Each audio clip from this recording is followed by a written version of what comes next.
राम राज्य साकार होठे।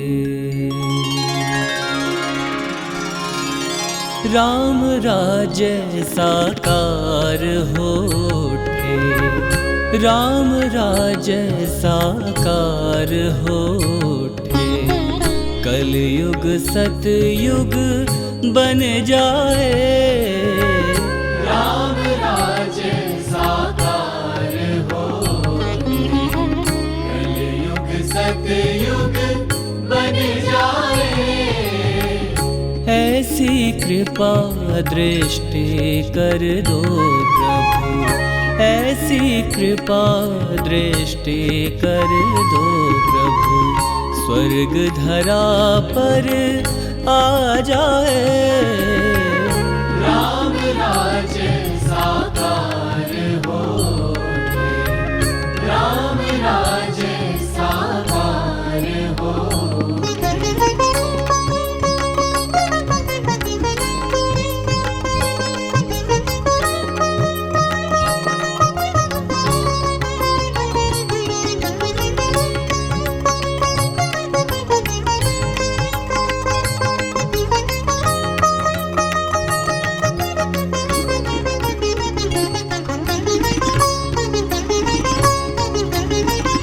जनमानस में ज्ञान सूर्य का फैले ऐसा उजियारा।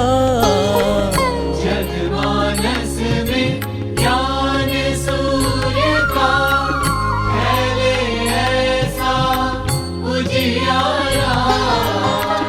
विकसित हो विश्वास सरों में। श्रद्धा सुमनों की माला। विकसित हो विश्वास सरों में। श्रद्धा सुमनों की माला। दैहिक दैविक भवतापों से। दैहिक दैविक भवतापों से सब मानव मुक्ति पाए। राम राज्य साकार होठे। राम राज्य साकार होठे।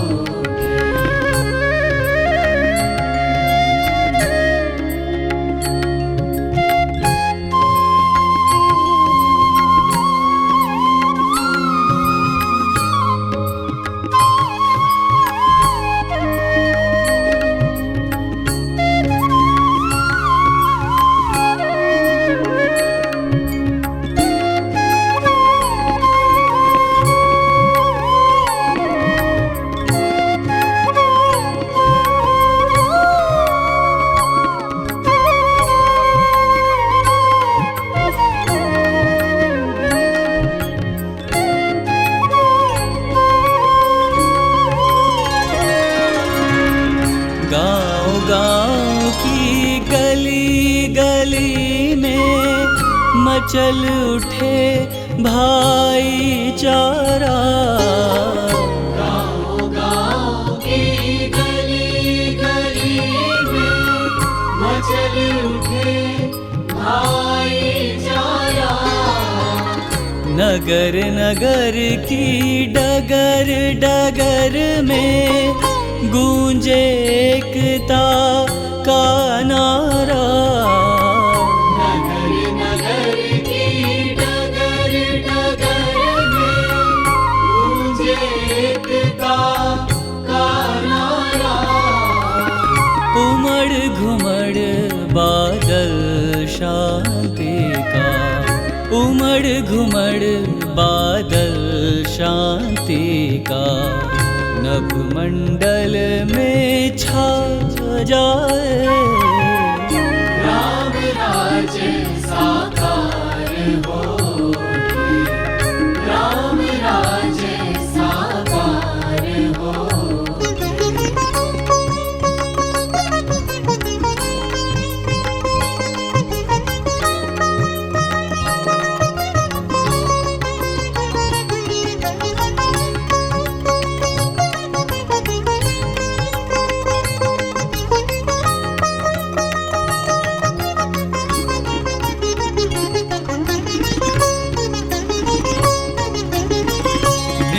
जाए भय ऊंच नीच का और विषमता की खाई। मिट जाए भय ऊंच नीच का और विषमता की खाई। अखिल विश्व बंधुत्व भाव की बाजे घर घर शहनाई। अखिल विश्व बंधुत्व भाव की बाजे घर घर शहनाई। करुणा की मुक्तामणियों से, करुणा की मुक्तामणियों से हृदय सिंधु उफ ना जाए। राम राज्य साकार होके, राम राज्य साकार होके।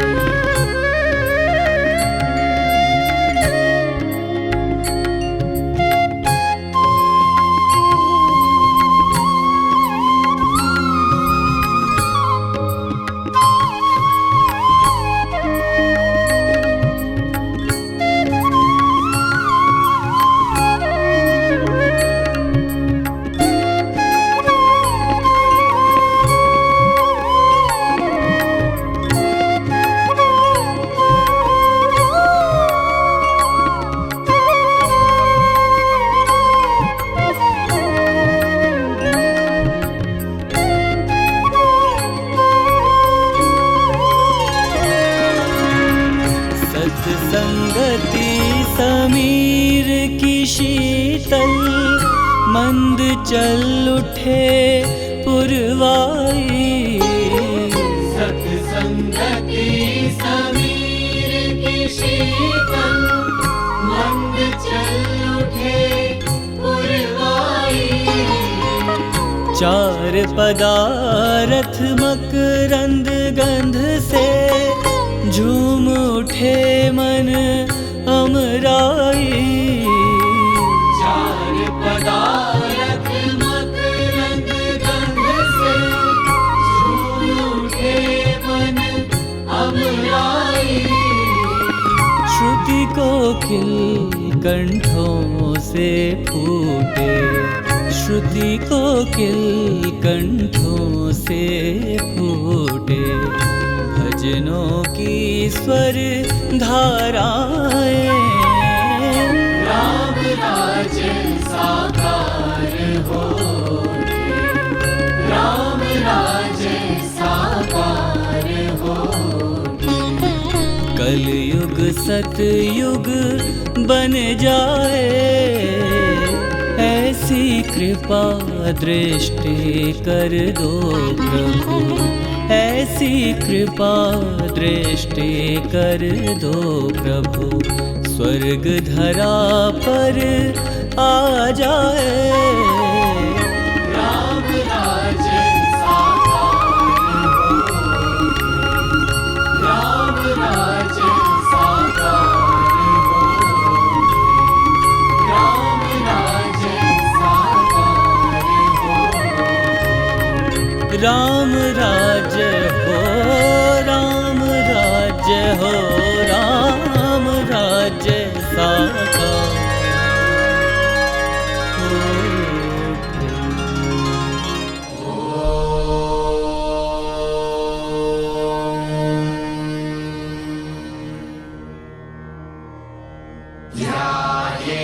नित्यं महेशं रजतगिरिनिभं चारुचन्द्रावतंसं रत्नाकल्पोज्ज्वलाङ्गं परशुमृगवराभीतिहस्तं प्रसन्नं पद्मासीनं समन्तास्तुतममरगणैर्व्याघ्रकृतिं वसानं विश्वाद्यं विश्ववन्द्यं निखिलभयहरं पञ्चवक्त्रं त्रिनेत्रम्।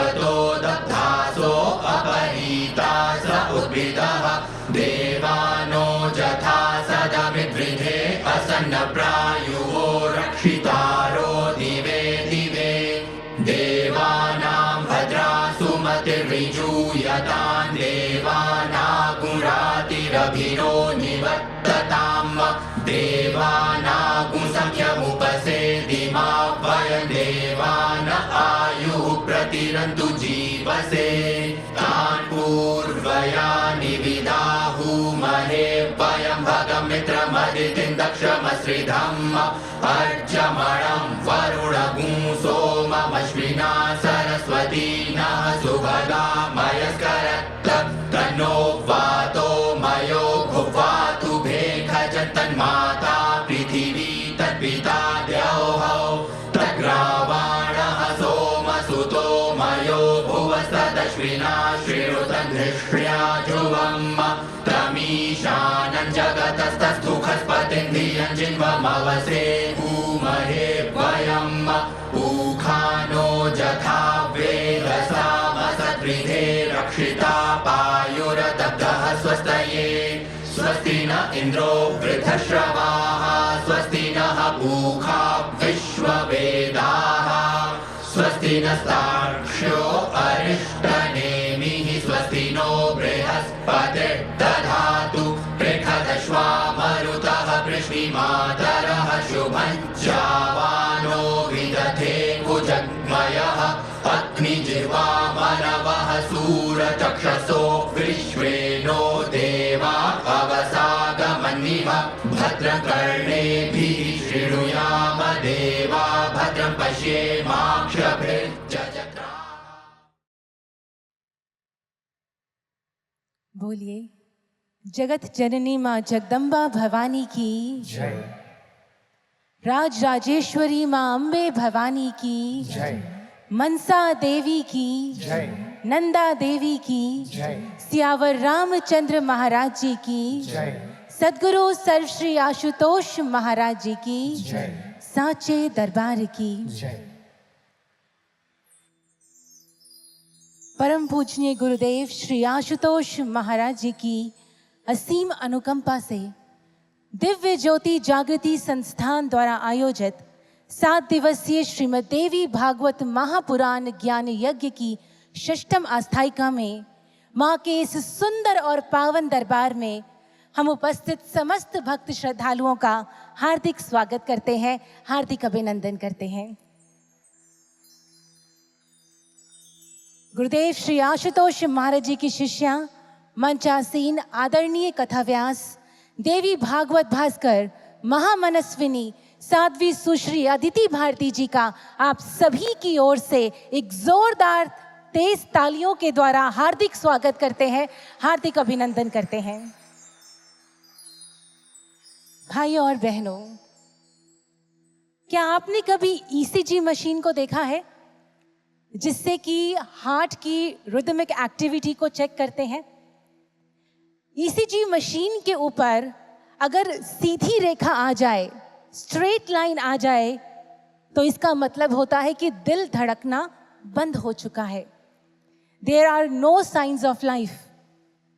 लेकिन वहीं अगर उसी ईसीजी मशीन पर क्रेस्ट एंड ट्रफ्स बनते हैं, वो दिखाई देते हैं, यानी उतार चढ़ाव दिखाई देता है, तो इसका मतलब है कि दिल धड़क रहा है, जीवन है। उतार चढ़ाव है तो जीवन है सज्जनों, जीवन है तो उतार चढ़ाव होंगे ही होंगे। कभी खुशियां आएंगी और कभी परेशानियां आएंगी, चाहे वो किसी साधारण व्यक्ति का जीवन हो या किसी राजा का जीवन। लेकिन यदि आपके पास वो युक्ति है जिससे कि आप उस वास्तविकता को देख सकते हैं, उस सत्य को पहचान सकते हैं, उस परम सत्ता से कनेक्ट हो सकते हैं, तो चाहे बाहरी परिस्थिति कैसी भी क्यों ना हो, आप अनअफेक्टेड रहते हैं, मुस्कुराते रहते हैं, अपने धर्म और कर्तव्य के मार्ग पर दृढ़ रहते हैं। जैसे कि रानी लीलावती रही, जिनकी गाथा को कल हमने आदरणीय कथा व्यास जी से सुना। महारानी लीलावती के जीवन में दुखों का पहाड़ टूट पड़ा। हर ओर निराशा ही निराशा, दुख ही दुख। तब ऐसे में सद्गुरु रूपिणी मां सरस्वती ने उन्हें उस युक्ति द्वारा आंतरिक यात्रा करवाई। कौन सी युक्ति? लीलावती ने बाहर की आंखों को बंद किया और मां सरस्वती द्वारा प्रदान की गई दिव्य दृष्टि द्वारा वो अंतर्मुखी हो गई। अंतर्मुखी हो उन्होंने वास्तविकता को देखा, वास्तविकता को जाना, and she got empowered to pull herself together. She got back on track. वो अपने धर्म और कर्तव्य को पालन करने के लिए फिर से सज हो गई। द्वापर युग में भी यही हुआ था। भगवान श्री कृष्ण ने कुरुक्षेत्र की युद्ध भूमि पर खड़े अवसाद ग्रसित अर्जुन को किसी भारी नए अस्त्र शस्त्र का ज्ञान नहीं दिया था, किसी बाहरी विद्या का ज्ञान नहीं दिया था। उन्होंने भी अर्जुन को यही युक्ति दी थी, वही दिव्य दृष्टि प्रदान कर उसे बहिर्मुखी से अंतर्मुखी कर दिया था। क्योंकि वो जानते थे कि जब तक अर्जुन अंदर का युद्ध नहीं जीतेगा तब तक वो अपने इस बाहर युद्ध में विजयी नहीं हो सकता। भाइयों और बहनों, ठीक इसी तरह परम पूजनीय ब्रह्मनिष्ठ पूर्ण सद्गुरु श्री आशुतोष महाराज जी जानते हैं कि आज का कंटेम्प्रेरी अर्जुन, आज के कंटेम्प्रेरी अर्जुन, आप और हम जो अपनी अपनी लाइफ फ्रंट पर युद्ध लड़ रहे हैं, हम सब के अपने अपने छोटे छोटे कुरुक्षेत्र हैं, हम सब उसमें युद्ध लड़ रहे हैं। और उस युद्ध को लड़ते लड़ते कभी स्ट्रेस हो जाते हैं, डिप्रेस हो जाते हैं, थक जाते हैं, गिव अप करने की सोचते हैं। ऐसे में हम सब कंटेम्प्रेरी अर्जुन गिव अप ना करके अपने उस जीवन युद्ध में विजयी हो सके, इसीलिए गुरुदेव श्री आशुतोष महाराज जी इतने बड़े स्तर पर उस दिव्य दृष्टि को जन जन को प्रदान कर रहे हैं, ताकि हम में से हर एक कंटेम्प्रेरी अर्जुन अपने उस जीवन युद्ध में विजयी हो सके, ताकि हम सब अपने उस लक्ष्य को, उस सुख शांति को प्राप्त कर सके, अपने धर्म और कर्तव्य का पालन कर एक सुंदर समाज का गठन कर सके। सज्जनों, साइंटिफिक टेम्परामेंट रखने वाले लोगों के लिए इस आध्यात्मिक कॉन्सेप्ट को चलिए एक साइंटिफिक अप्रोच से समझते हैं।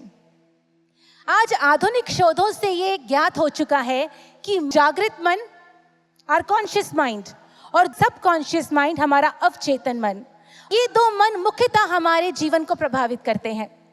हमारा जागृत मन, कॉन्शियस माइंड, उतनी देर काम करता है जितनी देर हम जागृत अवस्था में रहते हैं, और हमारा सब कॉन्शियस माइंड, अवचेतन मन 24/7 कार्यरत रहता है, एक्टिव रहता है। हमारा सब कॉन्शियस माइंड उस उपजाऊ भूमि की तरह है जिस पर जैसे बीज आप डालोगे वैसी फसल, वैसी उपज ये आपको प्रदान करेगा। जागृत अवस्था में जो कुछ हम इस बाहरी जगत से ग्रहण करते हैं, जो देखते हैं इन आंखों से, जो सुनते हैं, जो हमारे अनुभव हैं, अच्छे बुरे, नेगेटिव पॉजिटिव, ये सब कुछ हमारा जागृत मन हमारे अवचेतन मन की भूमि पर बिना किसी काट छांट के रोपित कर देता है, और हमारा अवचेतन मन भी बिना किसी काट छांट के वैसा ही जीवन, वैसा ही कार्य व्यवहार, वैसी ही सोच, वैसा ही विचार, वैसा ही रंग रूप हमें प्रदान कर देता है। अगर हम नेगेटिव सिचुएशन में हैं तो हमारा जागृत मन नेगेटिविटी ही अब्सॉर्ब करेगा और हमारे सबकॉन्शियस माइंड, अवचेतन मन को प्रदान कर देगा, और हमारा अवचेतन मन हमें वैसा ही नेगेटिव कार्य व्यवहार देगा, वैसी ही नेगेटिव सोच हमारी कर देगा। ये हमें उस नेगेटिविटी से बाहर नहीं निकाल सकता, हमारी उस नेगेटिविटी को पॉजिटिविटी में नहीं बदल सकता, लेकिन इन दोनों मन से ऊपर होता है हमारा सुपर कॉन्शियस माइंड, परम चैतन्य मन, जो यूनिवर्सल कॉन्शियसनेस, उस ईश्वर से कनेक्टेड रहता है। जैसे जड़ें वृक्ष को पोषित करती हैं, ठीक वैसे ही वो ईश्वरीय सत्ता हमारे परम चैतन्य मन को पोषित करती है। इसीलिए हमारा सुपर कॉन्शियस माइंड अतः पॉजिटिविटी, आत्मबल, साहस, दिव्य अनुभूतियों का, विवेक का स्रोत है। लेकिन उस परम चैतन्य मन तक हमारी इन इंद्रियों की, हमारे इन नेत्रों की पहुंच नहीं है। वो उस परम चैतन्य मन तक नहीं पहुंच सकते। उनकी पहुंच केवल कॉन्शियस माइंड और सब कॉन्शियस माइंड तक है। हमारी उस सुपर कॉन्शियस माइंड तक पहुंच होती है हमारी दिव्य दृष्टि की। केवल दिव्य दृष्टि ही उस सुपर कॉन्शियस माइंड तक पहुंच सकती है, और इसका प्रमाण हमें कठोपनिषद में मिलता है। एषा सर्वेषु भूतेषु गुणोत्मा न प्रकाशते दृश्यते त्वगया सूक्ष्मया सूक्ष्मदर्शी भी। वो आत्म स्वरूप परम चैतन्य सभी जीवों के भीतर निवास करते हुए भी माया के पर्दे में छुपे रहने के कारण प्रत्यक्ष नहीं होता। केवल जिनके पास सूक्ष्म दृष्टि है, वो दिव्य दृष्टि है, केवल वो ही उस परम चैतन्य मन, उस परम चैतन्यता तक पहुंच सकते हैं। सज्जनों, गुरु द्वारा ब्रह्म ज्ञान प्राप्त कर, उस दिव्य दृष्टि को प्राप्त कर ही जब हम करते हैं उस दिव्य दृष्टि को प्राप्त, तो हम उस सुपर कॉन्शियस स्टेट तक पहुंच जाते हैं। और जब निरंतर ध्यान साधना करते हैं तो उस सुपर कॉन्शियस माइंड से कनेक्टेड हो जाते हैं। We start living in that super conscious state. अंतर्मुखी होकर हम उस सुपर कॉन्शियस स्टेट से कनेक्टेड हो जाते हैं, और फिर निरंतर उससे हमें पॉजिटिविटी का, साहस का न्यूट्रिशन मिलता रहता है, और हम भीतर से फिट और स्ट्रांग रहते हैं। फिर चाहे बाहरी परिस्थिति कैसी भी क्यों ना हो, कितने ही उतार चढ़ाव क्यों ना हो, हम सारे कंटेम्प्रेरी अर्जुन अपने उस जीवन युद्ध में विचलित नहीं होते। अपने धर्म और कर्तव्य पर दृढ़ रहते हैं और अपने जीवन को एक सुंदर रूप प्रदान करते हैं, शांत और सुंदर जीवन यापन कर पाते हैं। यही संदेश आदरणीय कथा व्यास जी इतने दिनों से इस कथा के माध्यम से प्रदान कर रही हैं कि ऐसे गुरु की खोज कीजिए, उस दिव्य दृष्टि को प्राप्त कीजिए, ताकि हम सब कंटेम्प्रेरी अर्जुन्स भी अपने धर्म और कर्तव्य पर दृढ़ रहते हुए अपने जीवन में विजयी हो सके, एक विजयी योद्धा बन सके। और ऐसी इंस्पिरेशंस के लिए आइए अब आप सभी की ओर से आग्रह करते हैं आदरणीय कथा व्यास जी से कि वो आज के कथा प्रसंग को हमारे समक्ष रखें। एक बुलंद जय घोष माँ के श्री चरणों में लगाएंगे। बोलिए जगत जननी माँ जगदम्बा भवानी की जय। सद्गुरु सर्व श्री आशुतोष महाराज जी की जय। साचे दरबार की जय।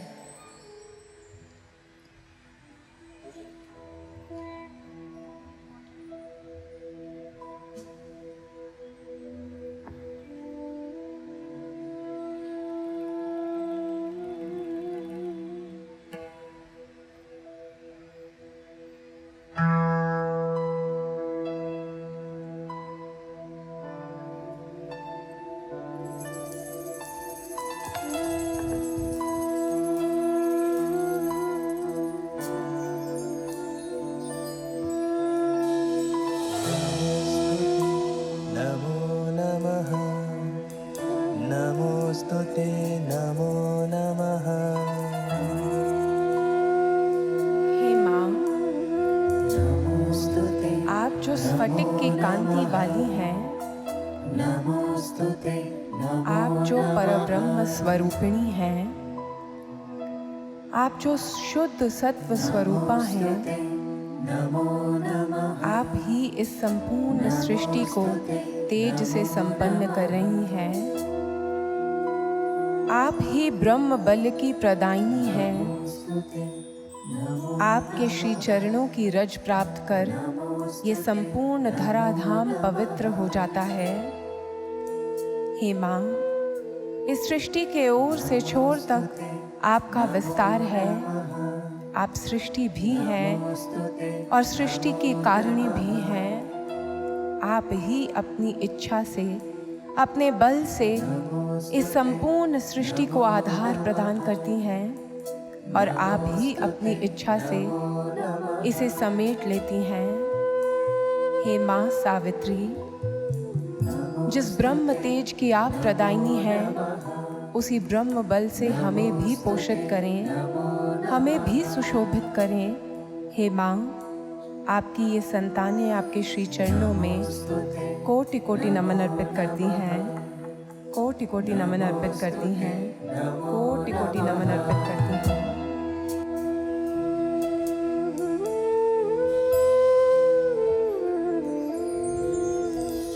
शुद्ध स्फटिक संकाश शुद्ध सत्व स्वरूपिणी शुद्ध स्फटिक संकाश शुद्ध सत्व स्वरूपिणी परमानंद रूपा च परमा च सनातनी परमानंद रूपा च परमा च सनातनी शुद्ध स्फटिक संकाश शुद्ध सत्व स्वरूपिणी शुद्ध स्फटिक संकाश शुद्ध सत्व स्वरूपिणी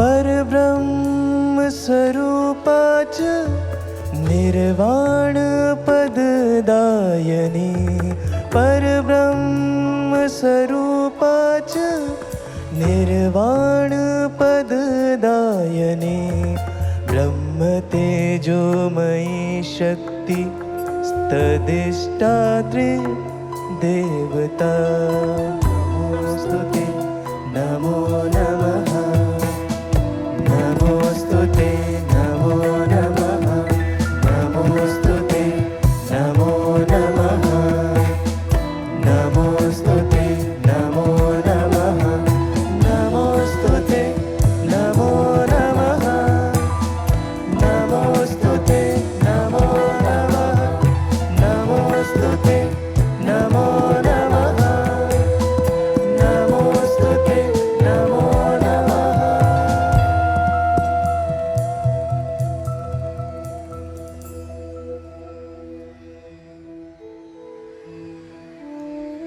भव आरण्ये प्रविष्टस्य दिग्मोह भ्रांत चेतसा येन संदर्शितः पंथाः तस्मै श्री गुरुवे नमः तस्मै श्री गुरुवे नमः तस्मै श्री गुरुवे नमः।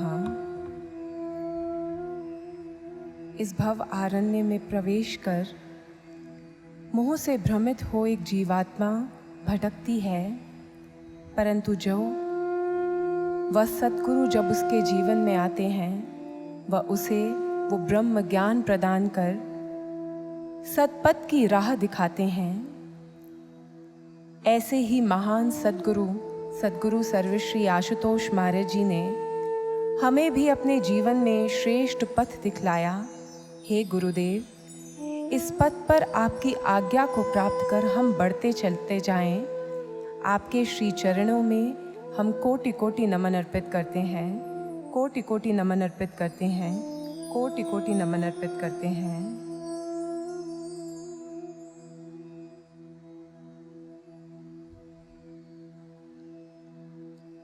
बोली आदिशक्ति जगत जननी माँ जगदम्बिका की जय। राज राजेश्वरी ब्रह्ममयी माँ अंबिका भवानी की जय।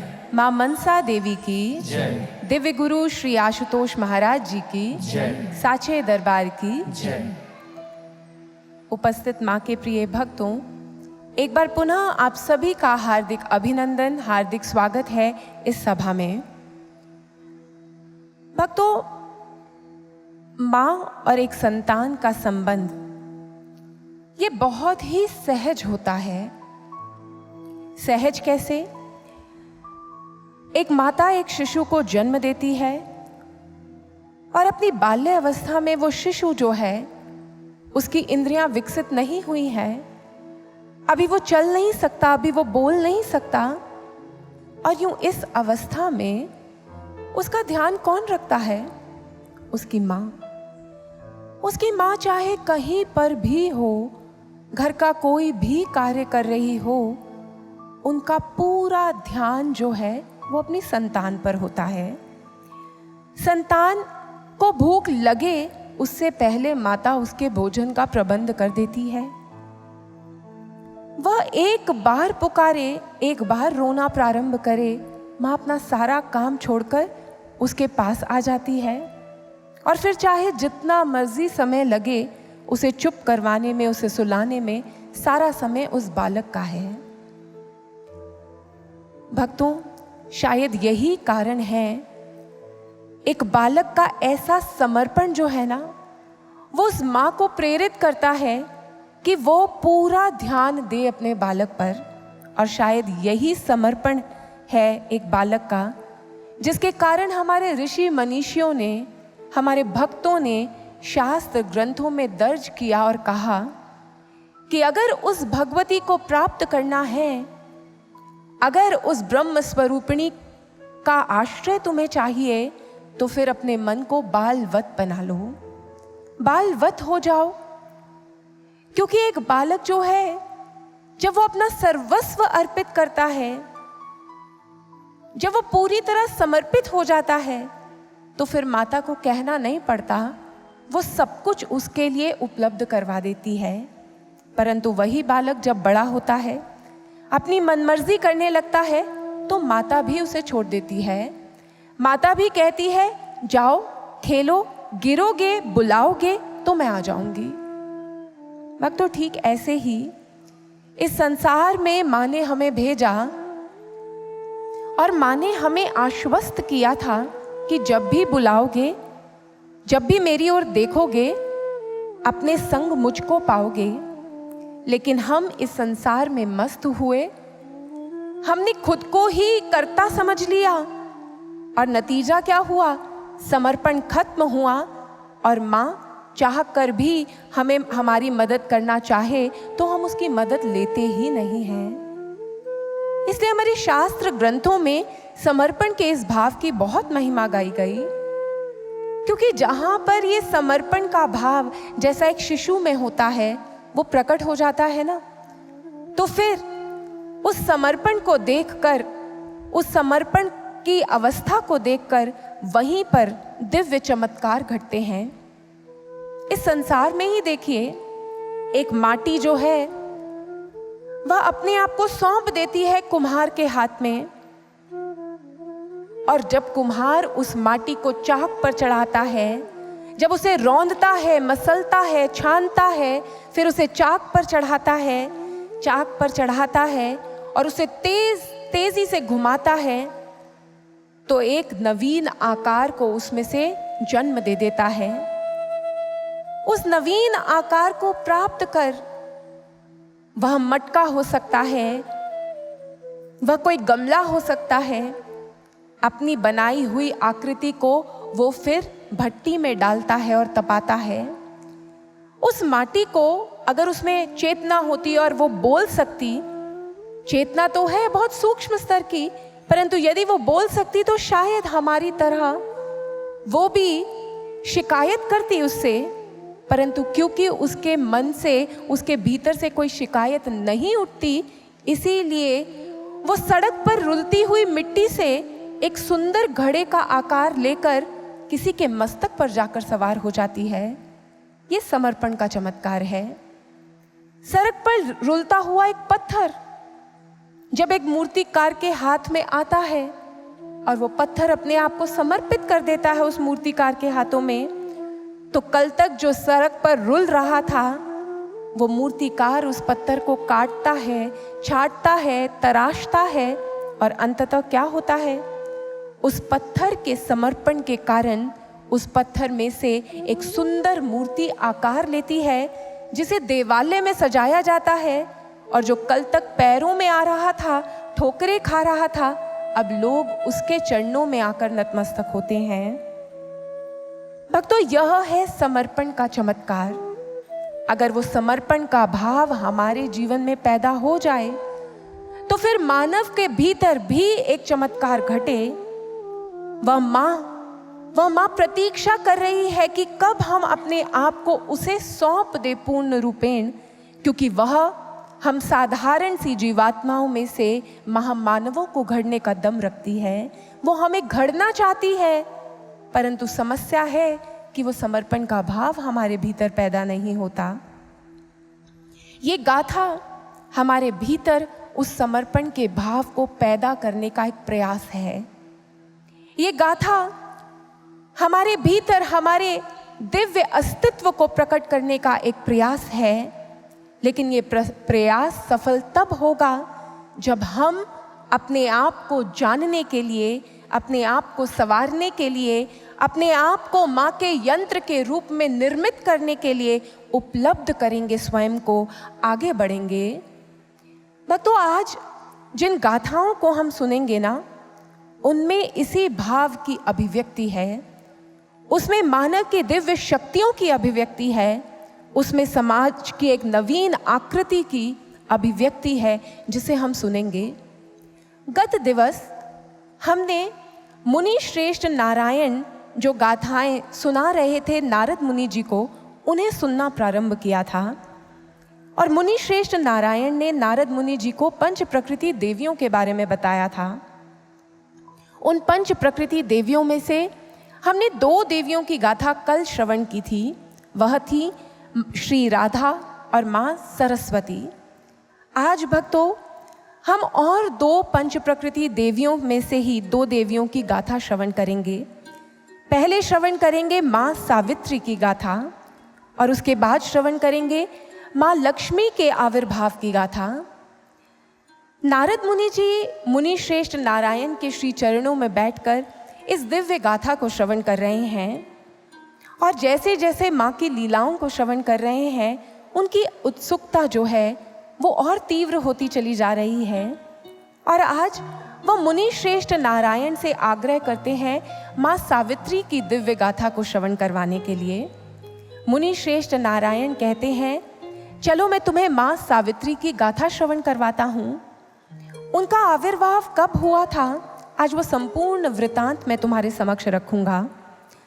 भक्तों, ये बात उस समय की थी जब एक देश हुआ करता था मद्र देश, और उस मद्र देश के राजा थे राजा अश्वपति। उनकी बहुत ही सुशील पत्नी थी जिनका नाम था महारानी मालती। राजा अश्वपति और महारानी मालती, उनका साम्राज्य जो था मद्र देश, उसकी ख्याति दूर दूर तक विस्तृत थी। चारों दिशाओं में समस्त राजनीति का, समस्त व्यापार का केंद्र था मद्र देश, इतना संपन्न था वो। और राजा अश्वपति और महारानी मालती, वह भी धर्मज्ञ थे, श्रेष्ठ आचरण को करने वाले थे और वह अपनी प्रजा से अपनी संतानों की तरह प्रेम करते थे। परंतु उन दोनों के जीवन में एक अभाव था और वो अभाव था एक संतान का। यूं ये दुख उन्हें बहुत पीड़ा पहुंचाता। यूं तो वो अपनी प्रजा को अपनी संतान के मानंद ही समझते थे, परंतु अपने जीवन में एक संतान के अभाव को देखकर वो समय समय पर दुखी होते रहते। एक दिन उनके उस मद्र देश में आगमन हुआ मुनि पराशर का। मुनि पराशर उनके उस प्रदेश में, उनके उस राज्य में आए और जैसे ही राजा अश्वपति को सूचना मिली कि मुनि पराशर का आगमन हुआ है, तो वह स्वयं गए और उन्हें राजमहल में ले आए। राजमहल में लेकर आए, उनका आतिथ्य सत्कार कर रहे हैं। दोनों मिलकर राजा अश्वपति और महारानी मालती उनको भोजन करवा रहे हैं, उनका आतिथ्य सत्कार कर रहे हैं और सब कुछ बहुत अच्छा चल रहा है। लेकिन मुनि पराशर आज उनके सभी कार्यों में, उनके भावों में एक दुख का भाव पकड़ लेते हैं और उनसे रहा नहीं जाता। वह महारानी मालती से पूछते हैं, आपका तो राज्य इतना संपन्न है देवी, आपके पास सब कुछ है, परंतु फिर भी आपके हृदय में कुछ पीड़ा है, क्या कारण है? आप क्यों दुखी हैं? आज महारानी मालती अब अपने दिल का संपूर्ण हाल रख देती हैं मुनि पराशर के समक्ष। मुनि पराशर कहते हैं, आप दोनों तो अत्यंत धर्मज्ञ हो, आप तो श्रेष्ठ जीवन जीते हो और आपके इस राष्ट्र का विस्तार देखकर मैं समझ गया हूं कि आदर्शों और धर्म का अनुपालन करना आपके जीवन का ध्येय है। तो फिर एक संतान की कमी से इतना दुखी क्यों हो? ये जीवन संतान उत्पत्ति के लिए तो नहीं मिला, ये जीवन तो अपने परम लक्ष्य की प्राप्ति के लिए मिला है। तो फिर यह सोच सोचकर कि हमारी कोई संतान नहीं है, आप दुखी क्यों होते हैं? परंतु आज वो दोनों बहुत व्यथित थे। वो समझते थे इस बात को, लेकिन हृदय की पीड़ा, उसे कम करने के लिए कोई भी माध्यम नहीं था उनके पास। तब मुनि पराशर ने उन्हें समझाया और वहाँ पर उन्हें भक्ति से जोड़ा, उन्हें वो ज्ञान दिया और कहा जीवन का अर्थ भक्ति से है। आप दोनों माँ सावित्री की भक्ति में रत हों और जब समय आएगा और यदि माँ की कृपा हुई तो अवश्य ही आपको संतान की भी प्राप्ति होगी। राजा अश्वपति, यूं व्यथित हो अपना जीवन व्यतीत मत करो। अपने जीवन के रहते इस ब्रह्म ज्ञान की ध्यान साधना कर कर स्वयं का भी कल्याण करो और विश्व का भी कल्याण करो। राजा अश्वपति और महारानी मालती को आज जब वो ज्ञान मिला तो वह अत्यंत प्रसन्न है, बारंबार अपने गुरुदेव मुनि पराशर के श्री चरणों में नमन कर रहे हैं। मुनि पराशर ने उन्हें ध्यान साधना की आज्ञा दी और वो वहां से प्रस्थान कर गए। अब इधर राजा अश्वपति और महारानी मालती जैसी आज्ञा मिली थी अपने गुरु की, नित नियम से ध्यान साधना कर रहे हैं। अपने राज्य का कार्य व्यवहार संभाला हुआ है और राज्य भी संपन्नता को प्राप्त कर रहा है, विस्तार हो रहा है।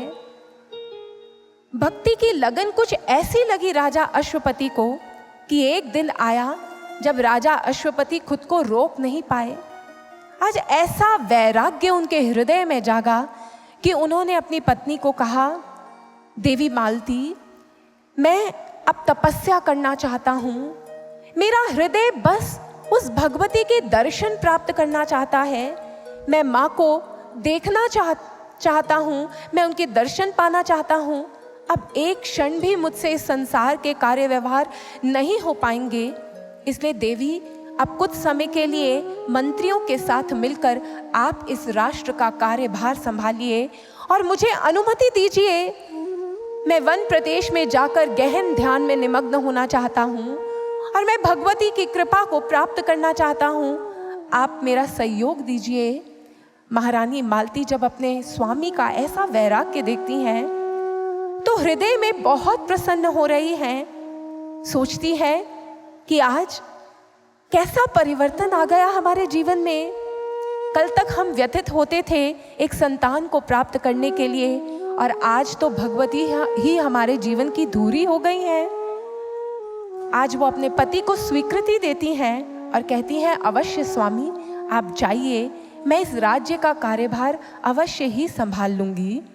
राजा अश्वपति अपने राज्य से प्रस्थान करते हैं, वन प्रदेश की ओर बढ़ जाते हैं। वलकर वस्त्र धारण किए हैं। जैसे जैसे वन की ओर बढ़ रहे हैं, नेत्रों में अश्रु धारा है। हृदय केवल और केवल माँ को पुकार रहा है। हृदय से एक ही पुकार उठ रही है, माँ मैं आ रहा हूँ, मुझे दर्शन दो। माँ तुम्हें ही प्राप्त करना मेरे जीवन का ध्येय है, तुम्हारे अतिरिक्त और कुछ नहीं मेरे जीवन में। गहन वन में पहुंचकर आज राजा अश्वपति पद्मासन में बैठकर गहन ध्यान की गहराइयों में उतर जाते हैं और दिन दिन रात रात वह ध्यान की अवस्था में निमग्न रहते हैं। ऐसा करते हुए कई दिन व्यतीत हो गए। हृदय से एक ही पुकार बार बार उठ रही है, माँ अब तो दर्शन दो। क्या तुम तक मेरी पुकार नहीं पहुंच रही? क्या मेरा ध्यान प्रकार नहीं है? माँ अवश्य ही मुझ में सामर्थ्य नहीं कि मैं तुम्हें प्राप्त कर पाऊं, परंतु तुम तो अपनी संतानों की पुकार सुनकर आती हो ना। आज मेरे हृदय में बस तुम्हें ही पाने की चाह है। क्या तुम मुझे दर्शन नहीं दोगी? क्या तुम आकर मेरे जीवन को कृतार्थ नहीं करोगी अपने दर्शनों से? बारंबार हृदय से ये भाव उठ रहे हैं। श्वास श्वास में माँ को पुकार रहे हैं, माँ का सुमिरन कर रहे हैं। नेत्र मुंदे हैं लेकिन उनसे अश्रुधारा प्रवाहित हो रही है। करते करते जब बहुत दिन व्यतीत हो गए तो आज अब सब्र का बांध टूटने वाला है। राजा अश्वपति कहते हैं, माँ यदि आज तुमने मुझे दर्शन नहीं दिए तो मेरे ये प्राण मुझसे रूठ जाएं, इन प्राणों को छीन लो। मेरा अंत हो जाए माँ, मेरा अंत हो जाए। कब आओगी? मेरी ये आत्मा तुम्हारे लिए तड़प रही है। मेरा हृदय का पोर पोर तुम्हें बारंबार पुकार रहा है। आ जाओ माँ, मुझे दर्शन दो, आ जाओ। उनके हृदय से ऐसी पुकार उठी, आज उनके हृदय से ऐसी पुकार उठ रही है जो माँ के चरणों में ही प्रवाहित हो रही है। हृदय में कोई और भाव शेष नहीं है, बस माँ को पुकार रहे हैं। और उनके हृदय की पुकार कैसी है भक्तों, कैसे भाव उसमें स्पंदित हो रहे हैं। आइए हम श्रवण करते हैं उन भावों को, अपने हृदय के तारों को भी उन भावों के साथ जोड़ते हैं और अपने अंतर्घट से भी माँ को पुकारते हैं। आइए श्रवण करते हैं राजा अश्वपति के हृदय से उठती हुई उस आर्त पुकार को।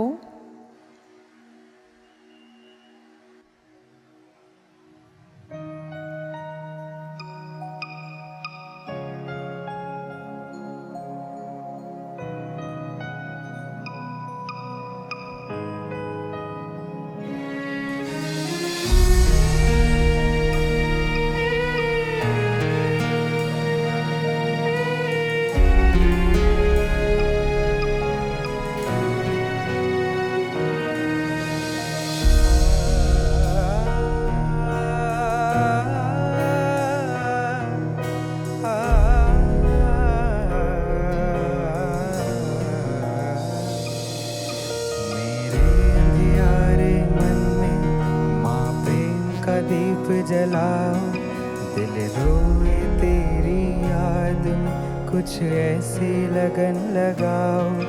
मेरे अंधियारे मन में माँ प्रेम का दीप जलाओ, दिल रोए तेरी याद में, कुछ ऐसी लगन लगाओ।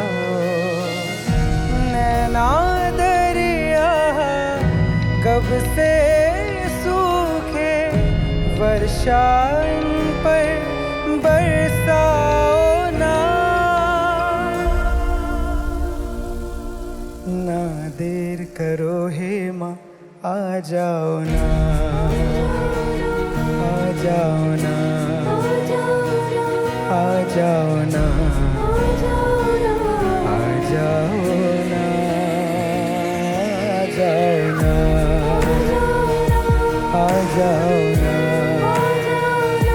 आ जाओ ना, आ जाओ ना।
ना तरसते अब मिलने को तुमसे, फिर से आन मिल जाओ ना,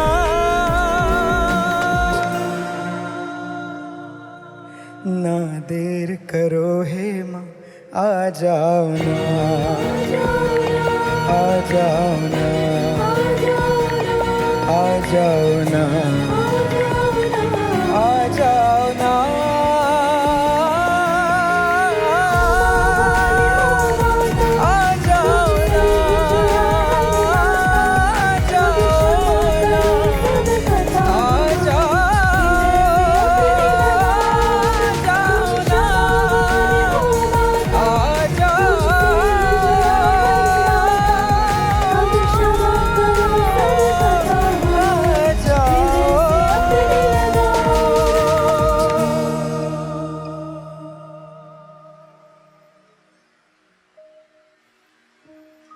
आज राजा अश्वपति माँ को पुकार रहे हैं,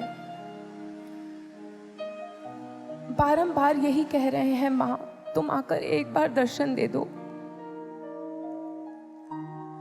तुम्हारे अतिरिक्त और कुछ नहीं चाहिए इस जीवन में।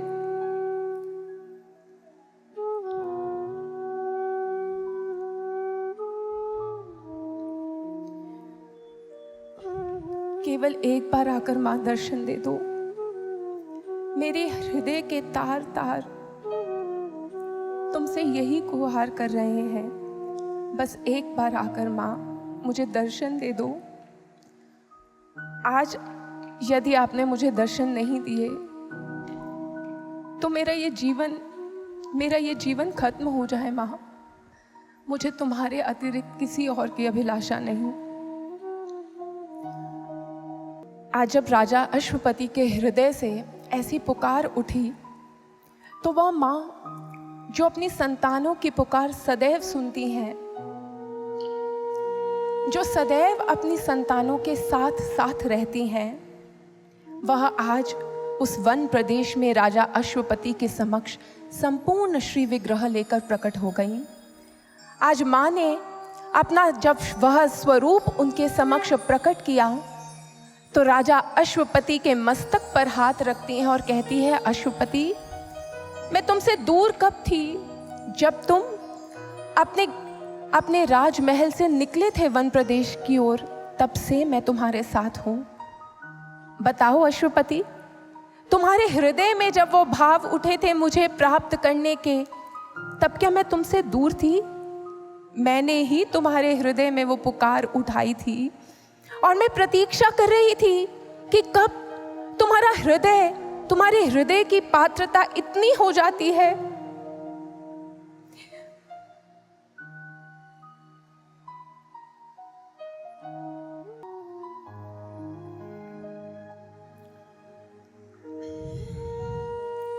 माँ कहती हैं, अश्वपति मैं प्रतीक्षा कर रही थी कि कब तुम्हारी ये पुकार इतनी प्रचंड हो जाती है कि ये तुम्हारे हृदय की समस्त कलुष कालिमा को दूर कर दे।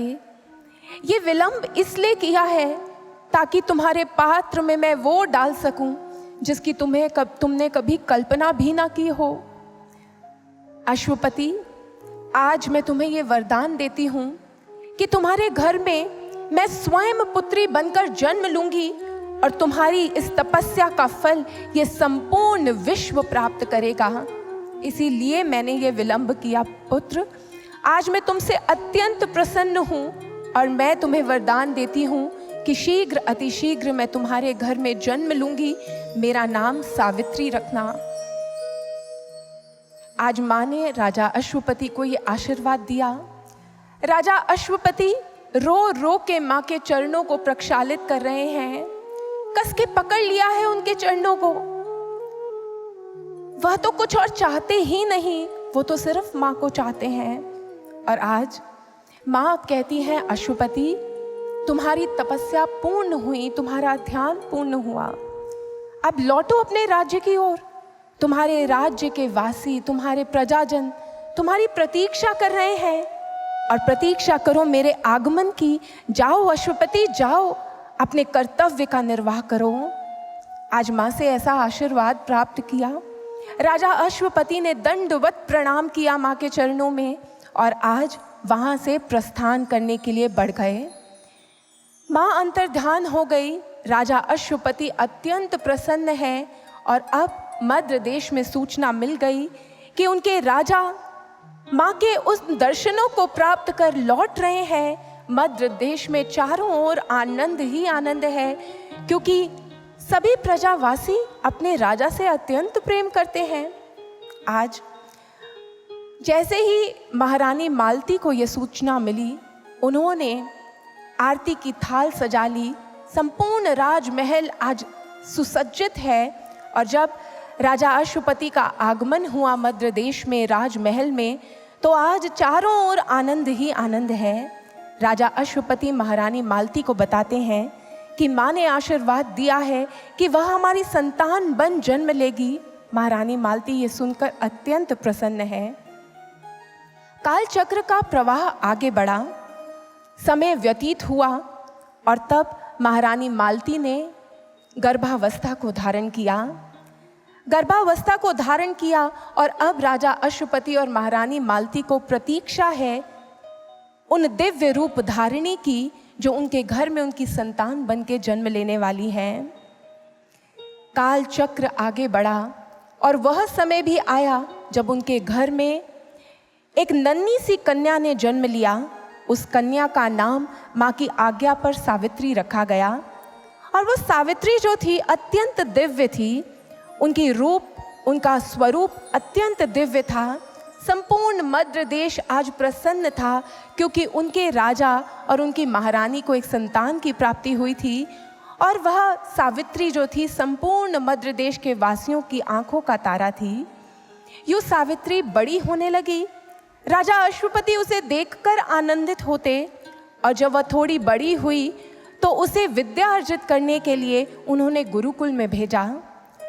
गुरुकुल में विद्या अर्जित करना जब सावित्री ने प्रारंभ किया तो शीघ्र अतिशीघ्र उसने संपूर्ण ज्ञान को सिद्ध कर लिया, उस संपूर्ण ज्ञान को प्राप्त कर लिया और वह लौट आई अपने मध्य देश। सावित्री की बुद्धिमता, उसका कौशल, उसका गुण इतना था कि उस समय कोई भी राजकुमार, कोई भी अन्य राजकुमारी उसके समक्ष टिक नहीं पाते थे।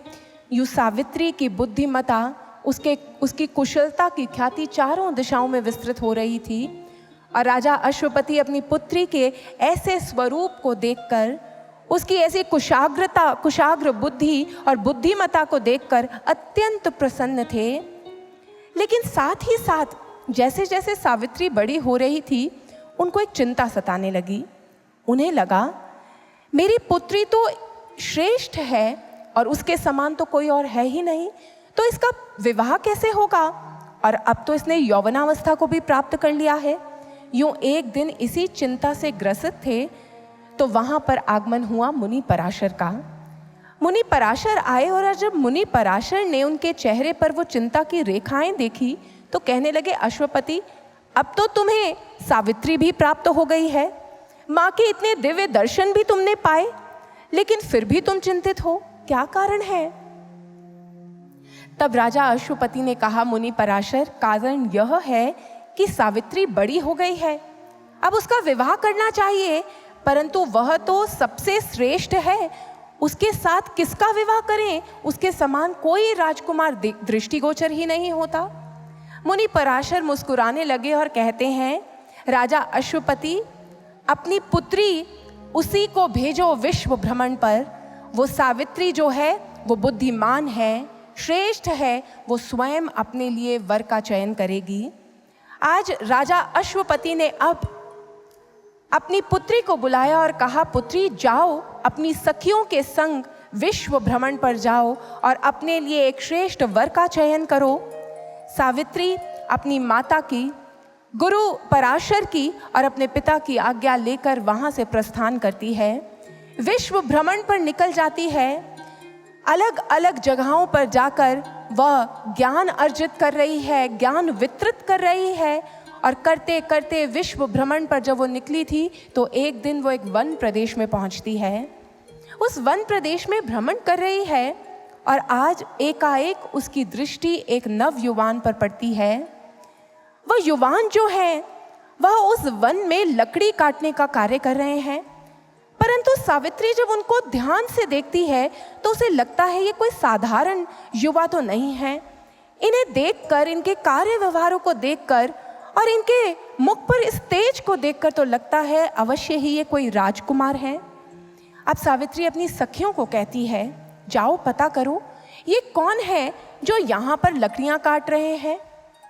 जब पता चलता है तो ये सूचना मिलती है कि वह नवयुवान जो है वो कोई साधारण नहीं, वह सच में ही एक राजकुमार है। उनका नाम है राजकुमार सत्यवान और वो राजा द्युमुत्सेन के पुत्र हैं।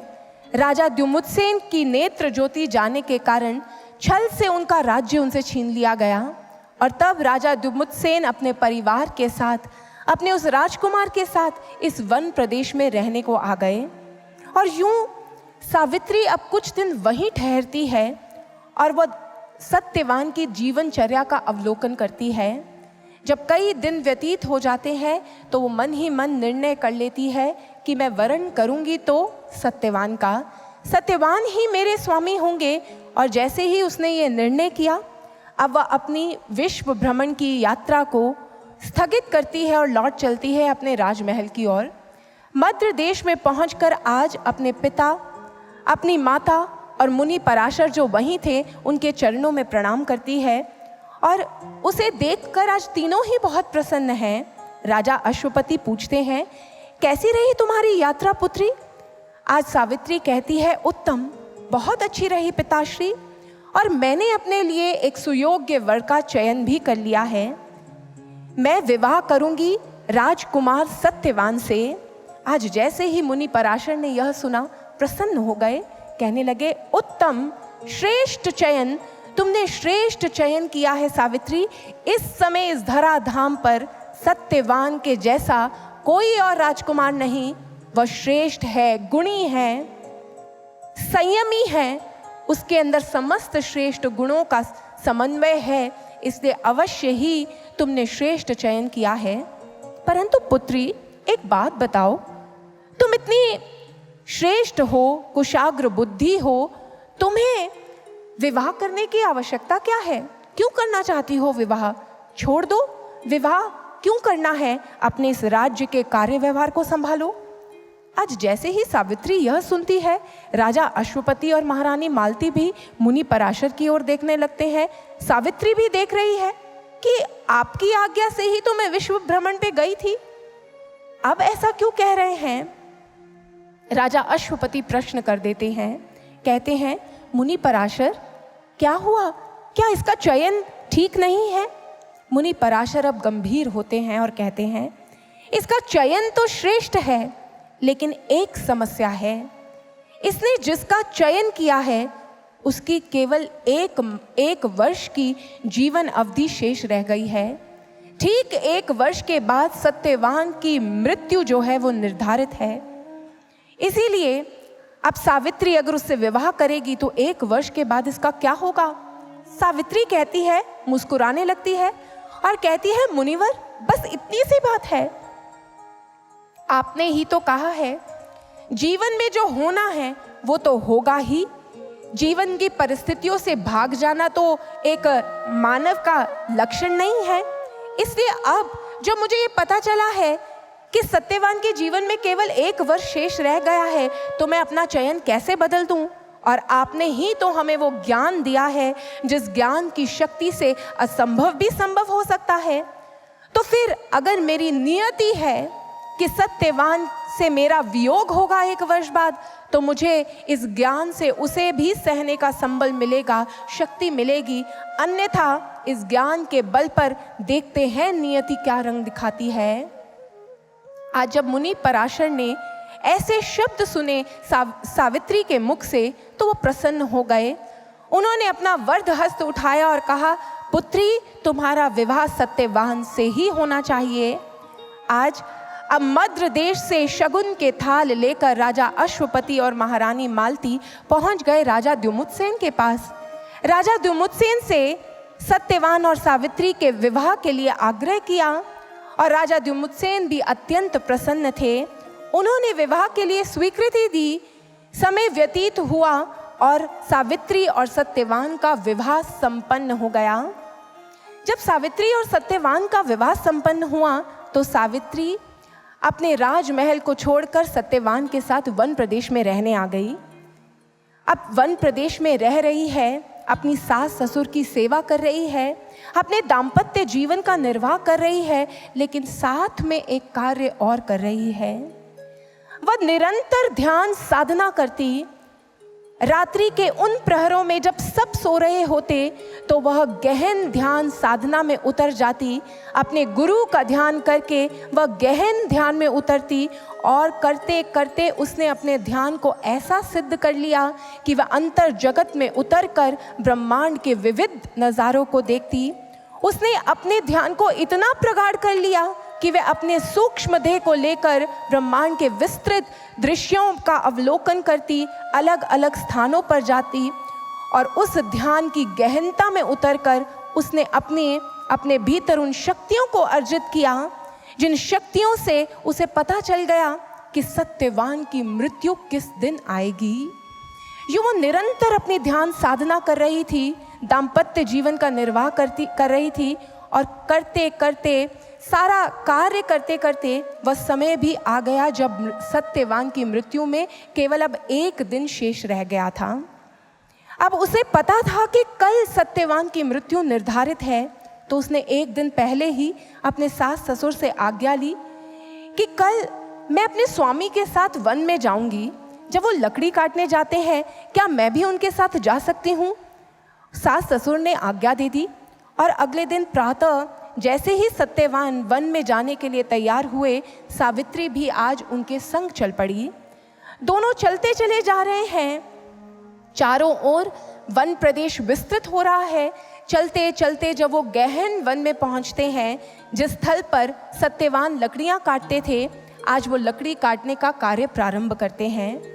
कुछ क्षणों के लिए कार्य सामान्य रूप से चलता है, तभी एकाएक सत्यवान अपने सर को पकड़ लेते हैं। उन्हें चक्कर आने लगते हैं और सावित्री समझ जाती है अब काल अपना प्रभाव दिखा रहा है। सावित्री द्रुत गति से उस दिशा में दौड़ती है जहां सत्यवान उस वृक्षों को काट रहे हैं। देखते ही देखते सत्यवान धरा पर गिर जाते हैं। सावित्री तत्क्षण ध्यान की अवस्था में बैठ जाती है, सत्यवान के मस्तक को अपने गोद में रखती है और आज गहन ध्यान में उतर जाती है। वह समाधि की अवस्था में उतरकर अपनी सूक्ष्म देह को विलक कर लेती है अपनी देह से, और वो सूक्ष्म रूप से आज अवलोकन कर रही है। अंतर्घट में उसे दृष्टि गोचर होता है कि उस स्थल पर एक भीमकाय आकार वाले देव पुरुष आ रहे हैं। समझ जाती है ये और कोई नहीं, ये यमराज हैं। ये यमराज है जो इस ओर आ रहे हैं, और आज सावित्री उनका मार्ग रोकने के लिए सूक्ष्म देह में उनके समक्ष जाकर खड़ी हो जाती है। जैसे ही यमराज देखते हैं, अरे ये देवी कौन है जो मेरा मार्ग रोक रही है, तो वो पूछते हैं, हे देवी तुम कौन हो और तुम यहाँ पर कैसे आई? तो आज सावित्री कहती है, मेरा नाम सावित्री है हे देव, आप कौन हैं? आज यमराज कहते हैं, मैं यम हूँ और मैं यहाँ इस वन प्रदेश में उस सत्यवान के प्राणों का हरण करने आया हूँ। जैसे ही यह सुनती है तो मुस्कुराने लगती है। आप मेरे स्वामी सत्यवान के प्राणों को लेने आए हैं, वह मेरे पति हैं और मैं उनके प्राणों को आपको ले जाने नहीं दूंगी। यमराज कहते हैं, ये कैसी बात है? जिसकी मृत्यु होती है उसके प्राणों का हरण करना मेरा धर्म है। मैं उसके प्राणों का हरण करने यहाँ आया हूँ। उसने श्रेष्ठ कार्य किए हैं, इसलिए मैं स्वयं आया हूँ उसके प्राणों का हरण करने के लिए। देवी तुम मेरा मार्ग छोड़ो, मुझे जाने दो आगे। सावित्री कहती है, मैं तो वहीं जाती हूँ जहाँ पर मेरे स्वामी जाते हैं, इसलिए मैं आपको छोड़कर और अपने पति के प्राणों को छोड़कर कहीं नहीं जा सकती। अब यमराज सोचते हैं, ये तो विलक्षण है। पहले भी आकर बहुत सारे जीवों की मैंने प्राणों को हरण किया है, लेकिन ऐसे उनके सगे संबंधी मेरे समक्ष आकर खड़े नहीं होते। अवश्य ही इसे कोई सिद्धि प्राप्त है। वह कहते हैं, चलो, वह सोचते हैं इसे एक वरदान दे देता हूं, इससे जान छूटेगी। यमराज कहते हैं, सावित्री अवश्य ही तुम्हारे पास कोई सिद्धि है जिसके कारण तुम यहाँ खड़े होकर मुझसे वार्ता कर रही हो, अन्यथा इस संसार के, इस मृत्यु लोक के जीवित लोग मुझे नहीं देख सकते, वो मुझसे यूँ वार्ता नहीं कर सकते। इसलिए मैं तुम्हारे इस कौशल से बहुत प्रसन्न हूँ। मुझसे मांगो, कोई वरदान मांग लो, उसके बाद मैं सत्यवान के प्राणों का हरण करूँगा। सावित्री दोनों हाथ जोड़कर खड़ी हो जाती है, कहती है, यमाचार्य जी, अगर आप मुझे वरदान देना चाहते हैं, हे देव, तो मुझे वरदान दीजिए कि मेरे वो जो ससुर हैं, उनकी नेत्र ज्योति जाने के कारण उनका राज्य छिना था। आप मुझे वरदान दीजिए कि मेरे उन ससुर की नेत्र ज्योति वापस आ जाए। यमराज सोचते हैं, ये कौन सी बड़ी बात है। वरद हस्त उठाते हैं, तथास्तु कहते हैं और कहते हैं, जा सावित्री, तुझे दिया ये वरदान, अब मार्ग छोड़, मुझे इस सत्यवान के प्राणों का हरण करना है। अब यमराज उसे एक ओर करते हैं, सत्यवान के प्राणों का हरण करते हैं और उसके प्राणों को लेकर अब आगे बढ़ने लगते हैं। चलते चले जा रहे हैं, सोच रहे हैं कि सावित्री तो अब चली गई होगी यहाँ से। वो आगे बढ़ते चले जा रहे हैं, चलते चले जा रहे हैं, और देखते देखते एकाएक वो पीछे मुड़कर देखते हैं तो पीछे पीछे सावित्री भी चलती आ रही है। आज यमराज कहते हैं, सावित्री तुम्हें मैंने तुम्हारा वरदान दे दिया, तुम मेरे पीछे पीछे क्यों आ रही हो? सावित्री मुस्कुराने लगती है, कहती है, हे देव, मैंने आपको बताया ना, मेरे पति जहाँ जाते हैं मैं उनके साथ ही जाती हूँ, और आप तो इतने विद्वान हैं, आप तो धर्म की बातें कर रहे हैं, तो मैंने सोचा आपसे कुछ विद्या अर्जित कर लूँ। आज उसने यमराज को अब बातों में लगा लिया। यमराज को बातों में लगाया और पूछती है, आप कह रहे थे कि जो धर्म के कार्य करते हैं उन्हें लेने में स्वयं आता हूँ, ये धर्म क्या होता है? तो आज यमराज उसे अब समझाने लगते हैं कि धर्म क्या होता है। वह कहते हैं कि धर्म हर एक वस्तु जो इस संसार में निर्मित है उसका एक अंतर्भूत धर्म होता है। जैसे अग्नि का धर्म है जलना, प्रकाश देना, तपिश देना। सूर्य का धर्म है रोज प्रातः उदय होना। जब वो अपने धर्म के कार्यों में संलग्न रहते हैं तो ये सृष्टि क्रम चलता है, विस्तृत होता है। ऐसे ही मानव का भी धर्म है कि वह इस जीवन में आए, उस परम तत्व को प्राप्त करे, श्रेष्ठ कार्यों में संलग्न हो, शुभ कर्मों को करे, शुभ कर्मों को अर्जित करे और अपने जीवन के रहते उस परम तत्व के साथ एक हो। अब बता दिया मैंने तुझे धर्म क्या होता है। चल सावित्री, अब तू लौट जा यहाँ से। आगे ब्रह्मलोक है, उसमें तुम मृत्यु लोक के प्राणी प्रवेश नहीं प्राप्त कर सकते। चल अब तू यहाँ से लौट जा। और ये कहकर यमाचार्य जी जो हैं वो प्रवेश कर जाते हैं ब्रह्मलोक के भीतर। अब वो सोचते हैं सावित्री यहाँ तो नहीं आ पाएगी।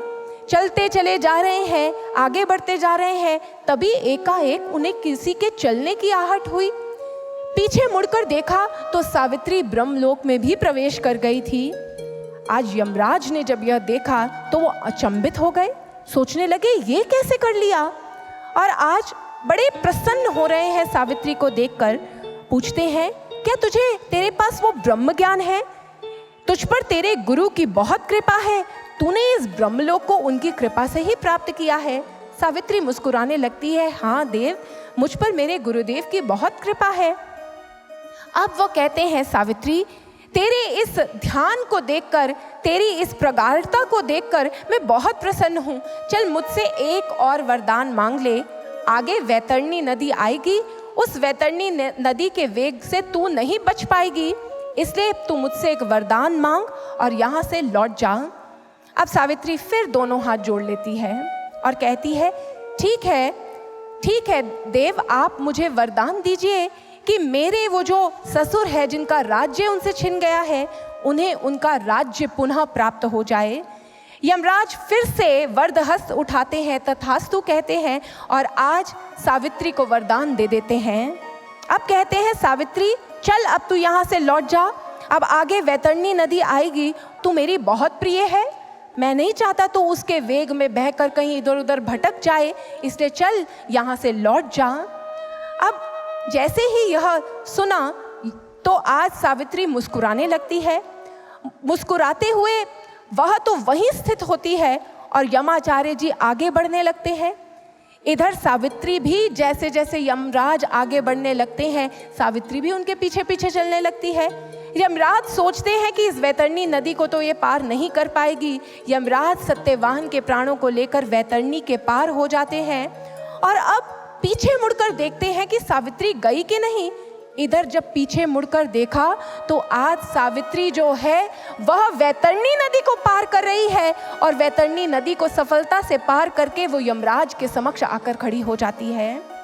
यमराज कहते हैं, अद्भुत, तूने गहन ध्यान किया है और तुझ पर तेरे गुरु की बहुत कृपा है। आज ये बात सुनकर सावित्री मुस्कुराती है और कहती है, यमाचार्य जी, मेरे गुरुदेव की मुझ पर बहुत कृपा है। यमराज कहते हैं, तूने वैतरणी तो पार कर ली, लेकिन अब इसके आगे मेरा लोक है, यमलोक। उस यमलोक में मेरी अनुमति के बिना कोई प्रवेश नहीं कर सकता और पुत्री, मैं नहीं चाहता कि वहां पर तेरा तिरस्कार हो, तुझे द्वार पर प्रतीक्षा करनी पड़े, इसलिए तू यहाँ से अब लौट जा। मैं तुझे एक अंतिम वरदान और देता हूँ। मैं बहुत प्रसन्न हूँ जो ध्यान की सिद्धि तूने प्राप्त की है, इस ध्यान की शक्ति से इसी ध्यान साधना में निमग्न हो, इस सृष्टि के कल्याण में रत हो, लौट जाओ यहाँ से, एक अंतिम वरदान मांगो और लौट जाओ। अब जैसे ही यह सुना तो सावित्री दोनों हाथ जोड़ती है और कहती है, हे देव, आप मुझे वरदान दीजिए कि मेरे वो जो पिता है राजा अश्वपति और मेरी माता महारानी मालती, उनकी कोई संतान नहीं है मेरे अतिरिक्त। मैं तो विवाह करके अपने स्वामी के साथ वन प्रदेश में आ गई, वहाँ मेरे मद्र देश के लिए कोई उत्तराधिकारी नहीं है। आप वरदान दीजिए कि उन्हें एक श्रेष्ठ पुत्र की प्राप्ति हो। यमाचार्य जी मुस्कुराते हैं, वरदहस्त उठाते हैं और तथास्तु कह देते हैं। कहते हैं, सावित्री देख, तेरा ध्यान तो बड़ा पक्का है, तू मुझसे कोई सिद्धि मांग सकती थी, कोई ध्यान के अंदर कोई शक्ति मांग सकती थी, लेकिन जब भी तू वरदान मांगती है ना, तो संसार का कुछ मांगती है।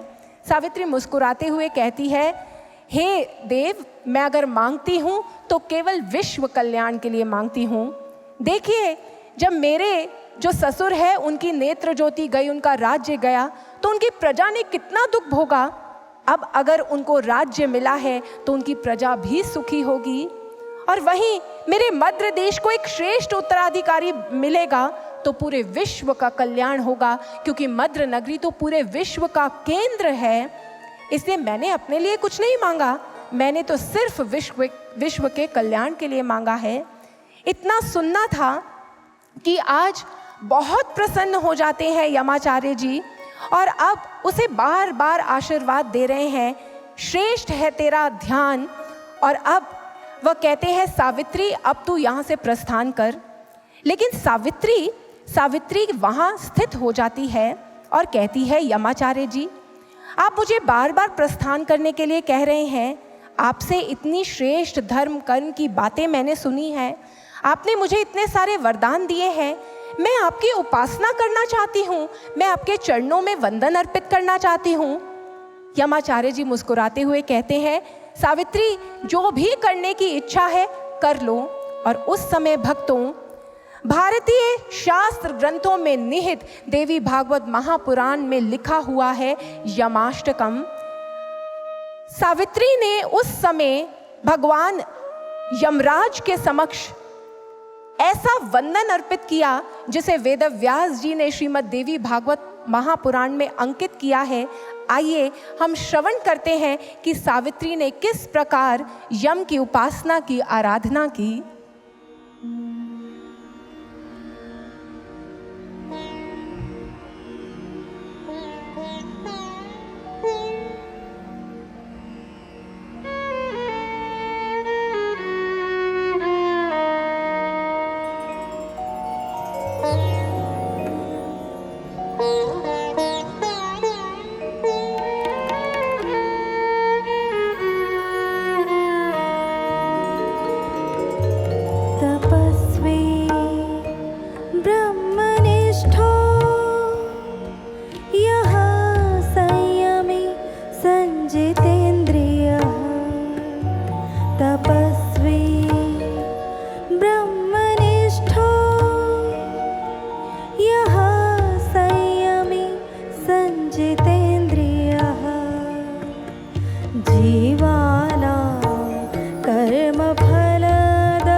पापिना क्लेशदोयस्तं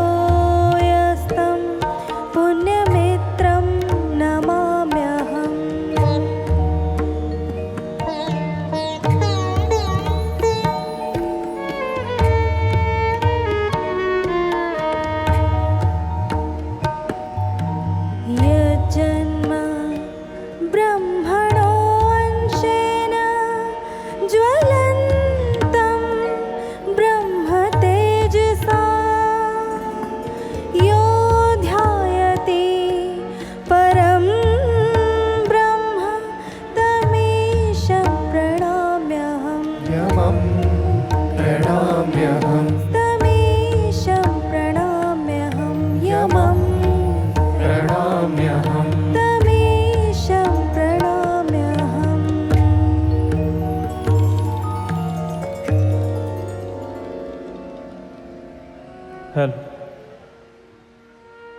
जयकारा शेरां वाली दा बोल सांचे दरबार की जय। दुर्गा मैया की जय। सर्व श्री आशुतोष महाराज की जय। सच्चे दरबार की जय। आज की इस पावन सभा में हम सभी प्रभु भक्तों का दिव्य ज्योति जागृति संस्थान की ओर से हार्दिक अभिनंदन करते हैं, स्वागत करते हैं। और आज की इस पावन सभा में अब समय है जो हमारी भारतीय परंपरा है दीप प्रज्वलन की, उसका निर्वाह करने का। उसके लिए हमारे बीच में अतिथि पधारे हैं, कथा के यजमान हैं। मैं उनसे अनुरोध करूंगा जो हमारी भारतीय परंपरा है दीप प्रज्वलन की, उसका निर्वाह करने के लिए कृपया मंच के पास पधारे। मेरा अनुरोध है श्री योगेश भट्ट जी जो राज्य सूचना आयुक्त हैं उत्तराखंड के। मैं प्रभु के दरबार में, महामाई के दरबार में उनका हार्दिक अभिनंदन करता हूं, स्वागत करता हूं और उनसे अनुरोध करूंगा वो कृपया मंच के पास पधारें और इस दीप प्रज्वलन की परंपरा में सम्मिलित हों। श्री राजकुमार जी पूर्व मंत्री हैं उत्तराखंड सरकार में, उनसे भी मेरा आग्रह है मंच के पास पधारें। श्री नीरज सेठी जी एवं श्रीमती श्रद्धा सेठी जी पार्षद हैं। श्री रामेश कुमार मग्गू जी पार्षद हैं एवं श्रीमती कुसुम वर्मा जी पूर्व प्रधान हैं। श्री इंद्रपाल सिंह जी कोहली एवं श्रीमती सर्वेंद्र कौर कोहली, उनसे भी मैं आग्रह करूंगा मंच के पास पधारें। श्रीमती एवं श्री महेश गोयल जी प्रमुख समाज सेवी हैं। श्रीमती एवं श्री डॉक्टर निखिल चंद्रा जी, श्री लाल चंद्र शर्मा जी एवं महानगर अध्यक्ष हैं कांग्रेस के, उनसे भी मैं अनुरोध करूंगा कृपया मंच के पास पधारें। इसके साथ साथ और भी अतिथि पधारे हैं। श्री विनोद पुंडीर जी मंडल अध्यक्ष हैं धर्मपुरा विधानसभा के। श्री विजय भट्ट जी पूर्व मंडल अध्यक्ष हैं धर्मपुरा विधानसभा से।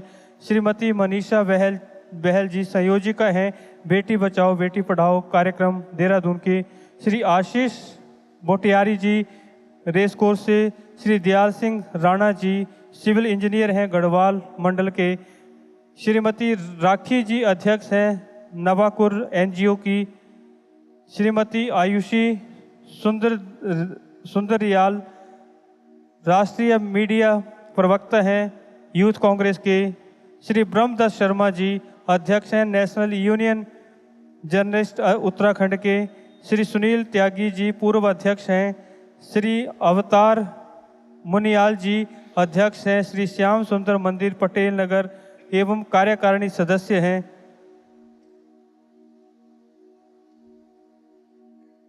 इसके साथ साथ मैं अनुरोध करूंगा श्री किशोर रावत जी, श्री राजेश्वर प्रसाद जोशी जी देहरादून से, श्री अनिल वर्मा जी संपादक हैं देहरादून टाइम्स से, उनसे मेरा आग्रह कृपया मंच के पास पधारें। इसके साथ साथ इस कथा के मुख्य यजमान श्री नरेश कुमार जौली जी, श्रीमती दीपा जौली जी, एडवोकेट महिपाल सिंह नेगी जी, श्रीमती निर्मला नेगी जी, श्री महिपाल सिंह दपोला जी, श्रीमती आवा दपोला जी, श्री युगल किशोर उनियाल जी, श्रीमती कविता उनियाल जी, श्री रंजीत सिंह रावत जी, श्रीमती सीमा रावत जी, श्री मांगेराम गुप्ता जी, श्रीमती दुर्गा गुप्ता जी, श्री गणेश चंद्र जोशी जी, श्रीमती शीला जोशी जी, श्री हरीश रावत जी, श्रीमती जानकी रावत जी, श्री आकाश ठाकुर जी, श्रीमती संगीता ठाकुर जी, श्री नरेंद्र सिंह रावत जी, श्रीमती आभा रावत जी, श्री अजय डोंडियाल जी, श्रीमती पूनम डोंडियाल जी। कथा के सभी उत्सव यजमान हैं, सभी से मैं आग्रह करूंगा कृपया मंच के पास पधारें। इसके साथ साथ आज की इस कथा के उत्सव यजमान हैं श्री संजय पाल जी, श्रीमती सुनीता पाल जी, श्री शोभानाथ पांडे जी, श्रीमती किरण पांडे जी। आज के दैनिक यजमान हैं श्रीमती प्रभा, श्री संजय शर्मा जी, श्री महावीर सिंह रथाना जी, श्री कुमार लाल गुलाटी जी, सुश्री इंदु महाजन जी, श्री रमेश चंद बमोला जी, श्री अंतरिक्ष सोनी जी, श्री मुकेश कुमार, श्री राजकुमार छाबड़ा जी, श्री संजय सिंह विष्ट जी, श्रीमती सोनिया रावत जी, श्री ओपी, श्री आरपी शर्मा जी एवं श्रीमती अलका शर्मा जी। इन सभी से मेरा आग्रह है कृपया मंच के पास पधारें। इसके साथ साथ मैं अनुरोध करूंगा श्री लालचंद शर्मा जी मंडल अध्यक्ष हैं कांग्रेस के, उनसे भी मैं अनुरोध करूंगा कृपया मंच के पास पधारें। और इसके साथ साथ मैं आग्रह करूंगा आदरणीय कथा व्यासी से कि हमें आगे की कथा का रसपान करवाएं और पंडित जी से मैं अनुरोध करूंगा कि दीप प्रज्वलन की परंपरा का निर्वाह करवाएं। धन्यवाद। आज सावित्री यमराज के श्री चरणों में नमन अर्पित करती है और कहती है, हे देव, आप धर्मराज हैं, आप कल्याणकारी हैं, आप कल्याणकारी हैं, आप न्याय करते हैं इस संपूर्ण सृष्टि में जितनी भी जीवात्माएं हैं उनका। और आपका ये सानिध्य प्राप्त कर मेरा जीवन धन्य हुआ। आज जब वो अपना नमन अर्पित कर लेती है तो यमराज कहते हैं, देवी अब तुम अपने लोक की ओर लौटो, अब मृत्यु लोक की ओर प्रस्थान करो। मैंने तुम्हें तुम्हारे सारे वरदान जो मैं दे सकता था मैंने तुम्हें प्रदान कर दिए। अब आगे यमलोक आएगा और उस यमलोक में तुम प्रवेश नहीं कर पाओगी, और मैं नहीं चाहता पुत्री कि तुम्हारा वहाँ पर तिरस्कार हो, इसलिए तुम यहीं से प्रस्थान कर जाओ। आज सावित्री दोनों हाथ जोड़कर खड़ी है और यमराज जो हैं वो बढ़ चलते हैं यमलोक की ओर। चलते चले जा रहे हैं, चलते चलते आज यमलोक में प्रवेश कर लेते हैं। और निश्चिंत है कि यहाँ पर तो सावित्री प्रवेश नहीं कर पाएगी, लेकिन आगे चलते चलते एकाएक उन्हें पदचाप सुनाई देती है। पीछे मुड़कर देखते हैं तो आज स्तब्ध रह जाते हैं। सावित्री ने यमलोक में भी प्रवेश प्राप्त कर लिया।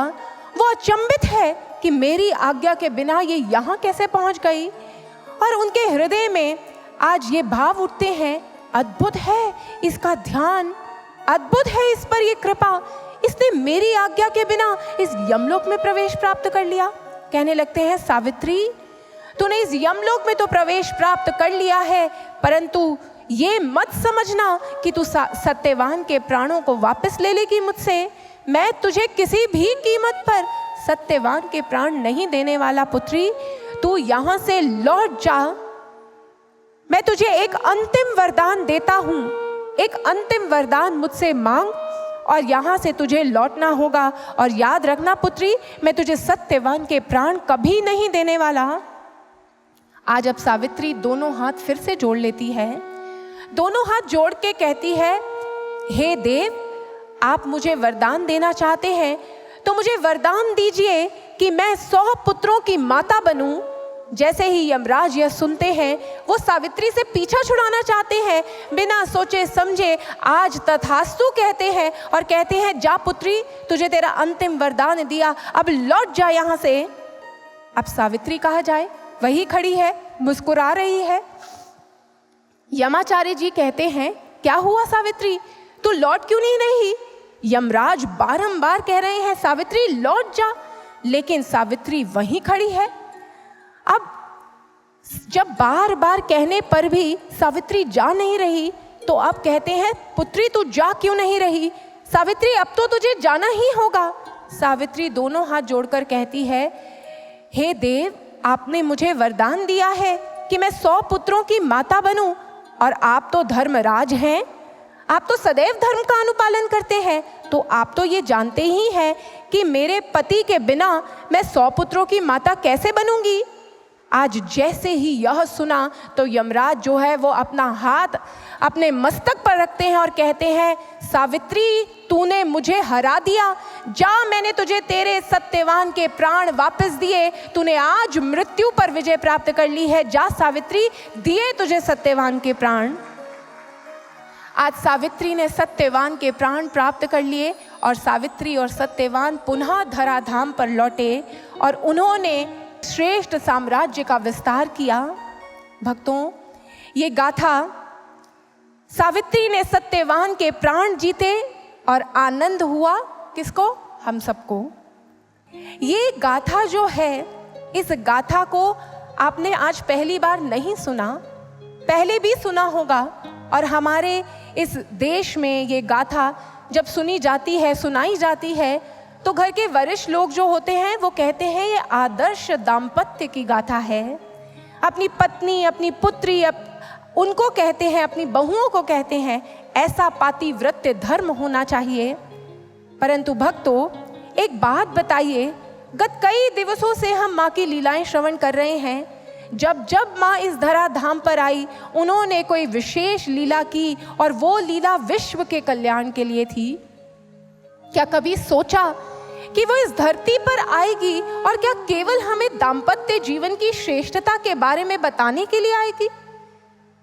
क्या बस इतना सा आदर्श स्थापित करना उनका उद्देश्य है? राजा अश्वपति की तप का फल है सावित्री। राजा अश्वपति ने वो गहन ध्यान किया, ध्यान की गहराइयों में उतरकर मां से उस सावित्री को प्राप्त किया। वो सावित्री जब इस धरा धाम पर आई थी तो केवल दाम्पत्य जीवन का आदर्श स्थापित करने नहीं आई थी। उनकी इस लीला में, उनके इस अवतरण में एक गहन रहस्य है जिसमें मानव जाति के उत्थान की कड़ी छुपी है। जानते हैं भक्तों, जब भी मेरी कथा की सेवा लगती है तो हर जगह जहां पर भी कथा की है, जब भी ये सावित्री सत्यवान का प्रसंग सुनाया है, सत्यवान के प्राण जीतती है सावित्री और आनंद में तालियां बजाते हैं आप सब लोग। जानते हैं हमारे हृदय में आनंद क्यों होता है? ये ऑन रिकॉर्ड है, आज तक जितनी बार भी ये गाथा सुनाई ऐसा हुआ विदाउट फेल। और तब जब एक दिन अवलोकन किया तो ये समझ आया कि हमारा हृदय झंकृत होता है किसी भी गाथा के भीतर निहित उसके संदेश से, क्योंकि आत्मा तो सत्य जानती है ना। तो ये जो भाव पैदा होते हैं, ये जो आनंद की अनुभूति होती है, ये जो जीवन की विजय की अनुभूति होती है ना, वो इस कथा में निहित इसके गूढ़ रहस्य के कारण होती है। और भक्तों, जैसे आपको हर रोज हमने गाथा का गहन रहस्य भी बताया है, दिव्य गुरु श्री आशुतोष महाराज जी की कृपा से जैसे समझा वैसा ही आपके समक्ष रखना भी चाहते हैं। ये गाथा जो है ना, महाभारत में भी इस गाथा को दर्ज किया गया। और जानते हैं, भारत के एक महायोगी जिनका नाम है ऋषि अरविंद, उन्होंने इस गाथा को ध्यान की गहराइयों में उतरकर इसके गूढ़ रहस्य को समाज के समक्ष प्रकट किया। एक बहुत लंबी कविता है अंग्रेजी में, और इस सावित्री कविता में उन्होंने इस कहानी के भीतर छुपा हुआ आध्यात्मिक रहस्य, मानव समाज के उत्थान का वो रहस्य वो प्रकट कर दिया। ऋषि अरविंद कहते हैं कि ये केवल एक कहानी नहीं, ये एक संकेत भी है। इसके भीतर एक गहरा सिंबल छुपा है, और वो सिंबल है मानव के उत्कर्ष का। आप समझिए इसको, ये संपूर्ण कहानी किसके इर्द गिर्द घूम रही है? सत्यवान की मृत्यु के इर्द गिर्द। सत्यवान जो था श्रेष्ठ था, उसमें बहुत से गुण थे, लेकिन वो उसके सारे गुण जो थे वो मृत्यु से बद्ध थे। 1 वर्ष की अवधि में उसके सारे गुण, उसका अवसर, उसकी संभावनाएं, उसकी प्रतिभाएं 1 वर्ष के अवधि में बद्ध थी। मृत्यु आनी थी और उसका वो अवसर, उसके वो गुण सब कुछ बेकार पड़ जाते। भक्तों, ऋषि अरविंद कहते हैं कि ये सत्यवान संपूर्ण मानव जाति का द्योतक है, एक एक मानव का, एक एक जीवात्मा का द्योतक है, क्योंकि हर एक मानव में असीम संभावनाएं हैं, असीम संभावनाएं। और उसकी ये असीम संभावनाएं जो हैं वो मृत्यु से बद्ध है।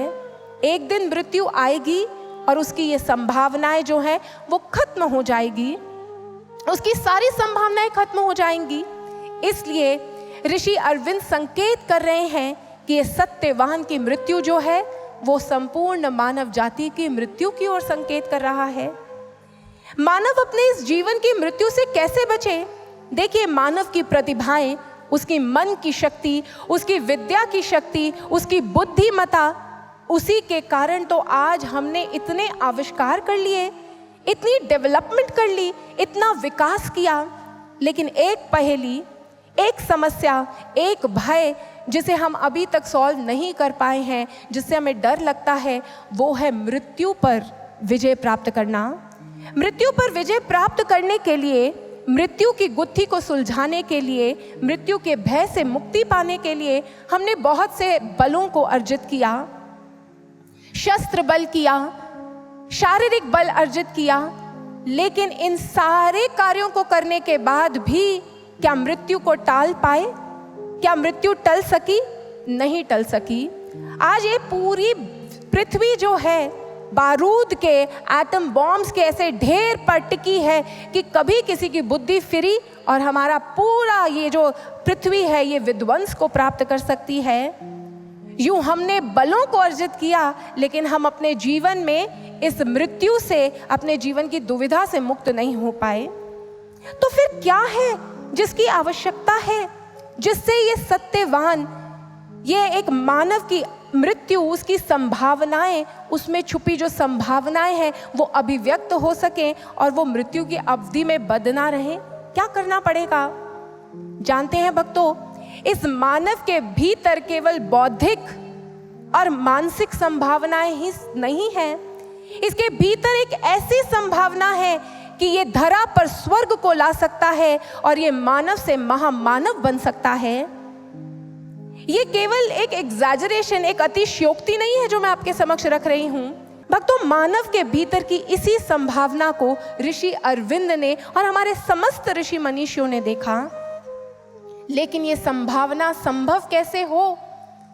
इस मृत्यु के भय से वो जो 1 वर्ष की अवधि है उस पर विजय कैसे प्राप्त की जाए? उसके लिए चाहिए सावित्री। सावित्री कौन है? आपने आज प्रारंभ में मां सावित्री की महिमा सुनी थी स्तुति में। सावित्री कौन है? सावित्री वो है जो असंभव को संभव कर सकती है। सावित्री वो है जो मृत्यु पर विजय प्राप्त करने का दम रखती है। सावित्री वह है जो ब्रह्म का बल है। सावित्री वह है जो तेज से संपन्न है। और जानते हैं भक्तों, सावित्री और कोई नहीं, आप सब, हम सब, एक एक मानव में स्थित वो आत्मा का बल है, वो आत्मा की शक्ति है जो हम सब के पास है, परंतु अभी अभिव्यक्त नहीं हुई है। वो सावित्री हमारी आत्मा की शक्ति है, जिस आत्मा को कोई शस्त्र काट नहीं सकता, जिस आत्मा को कोई जल गीला नहीं कर सकता, जिस आत्मा को अग्नि जला नहीं सकती, वो आत्मा हमारा वास्तविक स्वरूप है। और जब मानव उस आत्मा से जुड़ता है तो उसके भीतर वो शक्ति पैदा होती है, वो ब्रह्म बल पैदा होता है, जिससे वो मृत्यु को भी रोक सकता है। और ये मैं नहीं कह रही भक्तों, यही बात शिव पुराण में स्वयं महादेव उमा संहिता में माँ पार्वती को बता रहे हैं। कल हमने सुनी थी एक मृत्यु की पहेली को सुलझाने की युक्ति, वेदा मेतम पुरखम महांतम आदित्य वर्णम तमसा परस्तात तमेव विदित्वाति मृत्युमेति नान्या पंथाः विद्यते यनाय। ये युक्ति है मोक्ष की प्राप्ति की, आवागमन के चक्र से मुक्त होने की। भगवान शिव माँ पार्वती को कहते हैं, जब वेदा मेतम पुरखम महांतम, उस परम प्रकाश स्वरूप पुरुष को, उस परम पुरुष को जब यहाँ पर एक योगी देखकर उसकी ध्यान साधना करता है तो वो आवागमन के चक्र से मुक्ति को प्राप्त कर लेता है। वो मृत्यु के बाद मृत्यु की पहेली को सुलझा करके उस परम पद को प्राप्त कर लेता है। भगवान शिव कहते हैं, उमा तुमने यह तो सुन लिया, चलो अब मैं तुम्हें एक और बात बताता हूँ। ये तो वो है जो मृत्यु आनी ही है, उस पर कैसे विजय प्राप्त करें। पर जानती हो, हमारे योगियों के पास वो युक्ति होती है, ब्रह्म ज्ञान की ध्यान साधना कर मृत्यु को भी विलंबित किया जा सकता है, मृत्यु को भी रोका जा सकता है। और वह कहते हैं मृत्यु को कैसे रोका जा सकता है। तुर्या देवी भूता नाम योगी नाम ध्याना नाम तथा। वो कहते हैं तुर्या देवी भूता नाम योगी नाम ध्यानी नाम तथा, कि तुर्या अवस्था है, उस तुर्या अवस्था को प्राप्त कर योगियों ने हजारों वर्षों का जीवन जिया। तुर्या एक ऐसी अवस्था है जिसको प्राप्त कर उन्होंने अजस्त्र ब्रह्म बल से असंख्य ऐसी खोजें कर ली, असंख्य ऐसे कार्य कर लिए जो वैसे संभव नहीं थे। भक्तों, हैरान मत होइए, मैं आपको इसको सरलता से समझाऊंगी। दिव्य गुरु श्री आशुतोष महाराज जी ने एक बार बताया था कि ये तुर्या क्या है, और आज प्रारंभ में साध्वी जी के माध्यम से भी आपने सुना है इसके बारे में, इसलिए आप कोरिलेट कर पाएंगे। देखिए, एक बार दिव्य गुरु श्री आशुतोष महाराज जी सत्संग प्रवचन कर रहे थे और उन्होंने उसमें सिगमंड फ्रॉइड के 3 लेवल्स ऑफ माइंड उसकी बात की, 3 स्टेट्स ऑफ माइंड की बात की। वो 3 स्टेट्स ऑफ माइंड क्या हैं? सबसे पहली है कॉन्शियस माइंड, फिर है सबकॉन्शियस माइंड और तीसरी है अनकॉन्शियस माइंड। और इसी को हमारे शास्त्र ग्रंथों में जागृत अवस्था, स्वप्नावस्था और सुषुप्ति अवस्था कहा जाता है। अब ये क्या होती है? अभी आप सब मुझे देख रहे हैं, आपका हाथ हिल रहा है, मेरा हाथ हिल रहा है, तो आप देख पा रहे हैं। ये जो अवस्था है जिसमें हमारे नेत्र खुले हैं, हम इस संसार में विचरण कर रहे हैं, ये अवस्था होती है कॉन्शियस माइंड की अवस्था। अगर आप हाथ उठाओगे और हिलाओगे तो ये आपकी कॉन्शियस माइंड के द्वारा हो रहा है। ये है कॉन्शियस अवस्था, आप जागृत हो अभी। लेकिन इस जागृत अवस्था में ही आप श्वास ले रहे हो, इस जागृत अवस्था में ही आप बहुत कुछ सोच रहे हो, इस जागृत अवस्था में ही आपको किसी दृश्य से अच्छा बुरा फील होता जा रहा है। आप रिएक्ट नहीं भी कर रहे, परंतु ये जो भाव है ये आपके साथ कैरी फॉरवर्ड होगा। और जब आप सोओगे तो जैसे सपोज पूरे दिन में आपका मन किया कि मुझे आज कहीं जाना है, उस स्थल पर मुझे जाना है, परंतु बार बार आपने सोचा, आप जा नहीं पाए, तो जब आप सोओगे तो आपका सबकॉन्शियस माइंड जो है आपको उसका स्वप्न दिखाएगा और उस कार्य को पूर्ण करने का तरीका आपके समक्ष रख देगा। स्वप्न अवस्था में भी हमारी इंद्रियां जो हैं वो जागृत होती हैं, कुछ कुछ हमारा मन एक्टिव होता है। इसके बाद एक तीसरी अवस्था है जो है सुषुप्ति अवस्था, वो है डीप स्लीप स्टेट। मतलब रात्रि की नींद में कुछ क्षण ऐसे आते हैं, कुछ मिनट ऐसे आते हैं जिसमें आप गहन नींद में डूब जाते हो। उस समय आपकी अवस्था ऐसी होती है जैसे कोमा में कोई हो। कोमा में अगर कोई होता है उसे अपने इंद्रियों का कोई भान नहीं रहता, वो गहन नींद में होता है, अनकॉन्शियस होता है। उसे नहीं पता कि जब वो उस गहन नींद में था तो वो कहाँ था। हम बस उठते हैं जब नींद से, हमें ये पता चलता है कि हमारे अंदर एक नई ऊर्जा है, लेकिन हमें ये नहीं पता कि उस गहरी नींद में हम कहाँ गए थे। इसीलिए उसे बोला सुषुप्ति अवस्था। लेकिन दिव्य गुरु श्री आशुतोष महाराज जी कहते हैं कि इससे परे एक और लेवल होता है माइंड का, जिसे तुरिया कहा जाता है, सुपर कॉन्शियस स्टेट कहा जाता है, समाधि की अवस्था कहा जाता है। यह स्टेट जो होती है, ये जो सुपर कॉन्शियस माइंड होती है, ये वो अवस्था होती है जिसमें बाहर से तो जब योगी ध्यान करते हैं तो वो निष्क्रिय लगते हैं, परंतु वो सुपर एक्टिव होते हैं, क्योंकि उस अवस्था में उनकी आत्मा जो है वो उस परम चेतना में लीन हो जाती है, उसके साथ एक हो जाती है। मन की गति अवरुद्ध होती है और मन जो है वो पूर्ण रूप से उस आत्मा में, उस परमात्मा में ही विलीन हो जाता है। और ये जो स्टेट होती है ना, इसी स्टेट में हमारे महापुरुषों ने इस बेस स्टेशन से, आप कहीं ट्रैवल करने जाते हो तो एयरपोर्ट या रेलवे स्टेशन जाते हो ना, कहीं जाना होता है तो हमारे महापुरुषों ने इस एयरपोर्ट से, इस बेस स्टेशन से वो इनर वॉयजेस करते थे, इनर फ्लाइट लेते थे और उसी सुपर कॉन्शियस स्टेट में उन्होंने इस पूरे ब्रह्मांड का अवलोकन किया। उन्होंने उसी सुपर कॉन्शियस स्टेट में आयुर्वेद की खोज की, उन्होंने उसी सुपर कॉन्शियस स्टेट में एटम की खोज की, उन्होंने उसी सुपर कॉन्शियस स्टेट में भारत के उस समस्त विज्ञान की खोज की जिसको दर्ज किया उन्होंने वेदों में। और जानते हैं भक्तों, उसी सुपर कॉन्शियस स्टेट में समस्त शास्त्र ग्रंथ जो भारत भूमि के हैं उनकी भी उत्पत्ति हुई। रामायण को लिखा वाल्मीकि जी ने उसी ध्यान की गहराई में उतरकर।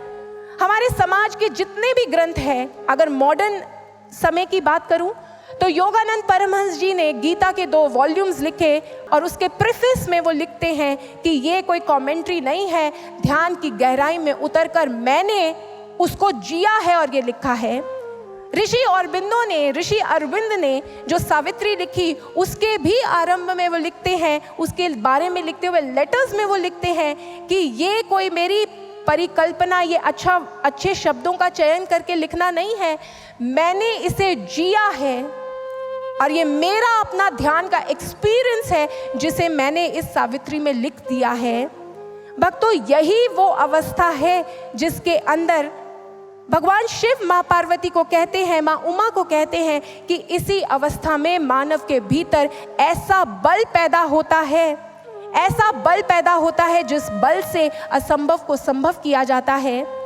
इसी बल को प्राप्त किया हमारे ऋषि मनीषियों ने, और एक स्थान पर रहकर वो दो स्थानों पर प्रकट हो जाते थे।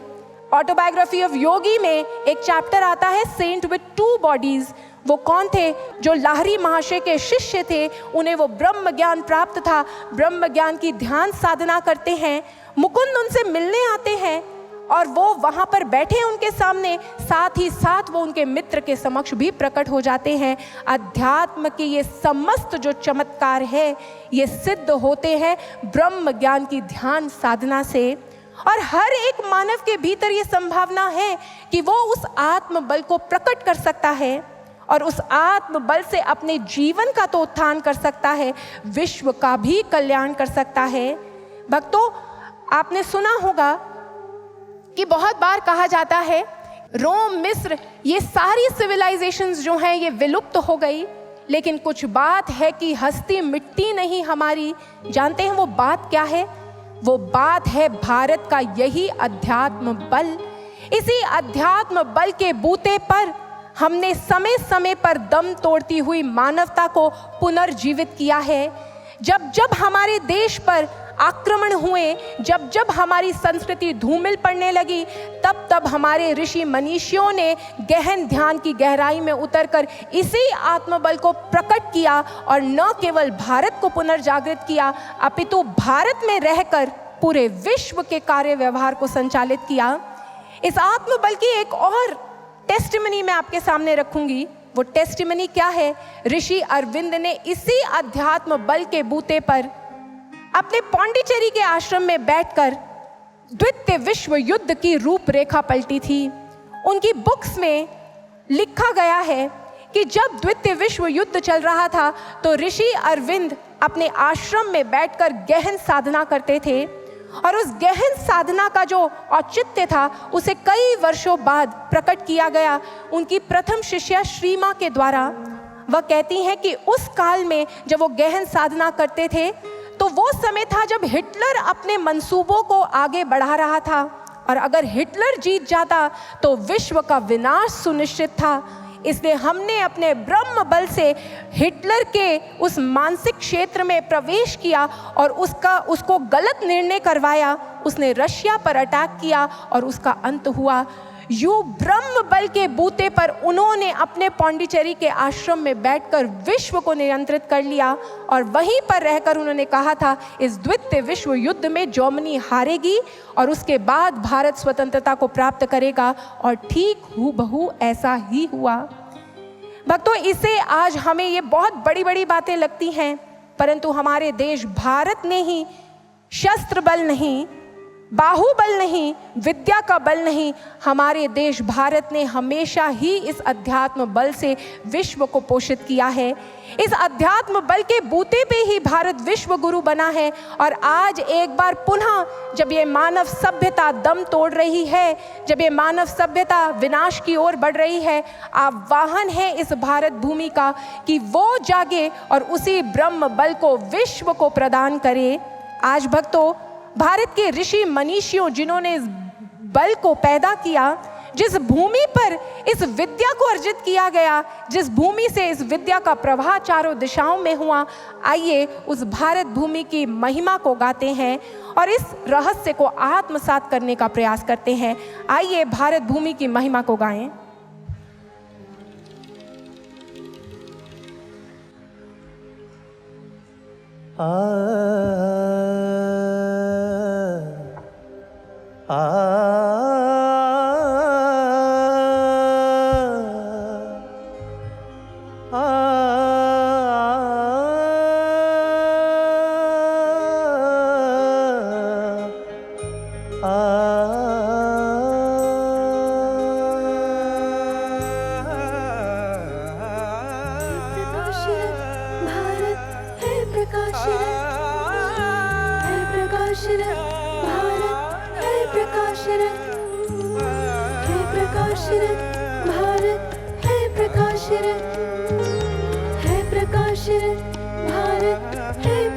प्रकाशरथ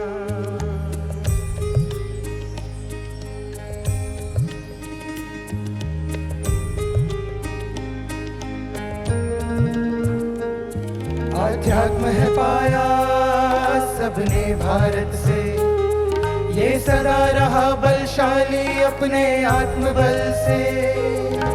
है प्रकाशरथ भारत है प्रकाशरथ। अध्यात्म है पाया सबने भारत से, ये सदा रहा बलशाली अपने आत्मबल से। ज्ञान रश्मि जिसने बिखेर कर किया विश्व कल्याण है।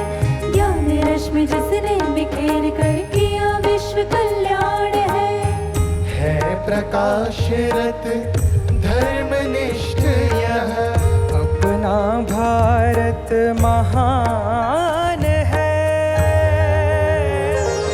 माँ भारती माँ भारती, तुझे शत शत बार प्रणाम है, शत शत बार प्रणाम है। माँ भारती माँ भारती, तुझे शत शत बार प्रणाम है, शत शत बार प्रणाम है।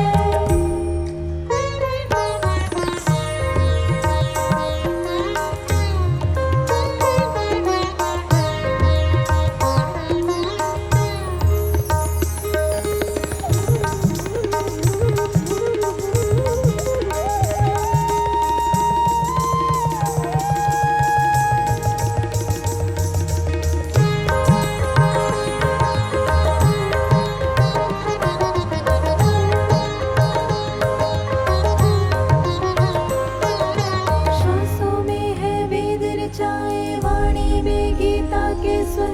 श्वासों में है वेद रचाए, वाणी में गीता के स्वर। तपोभूमि यह जहाँ कर्म की सरिता बहती है निर्जय।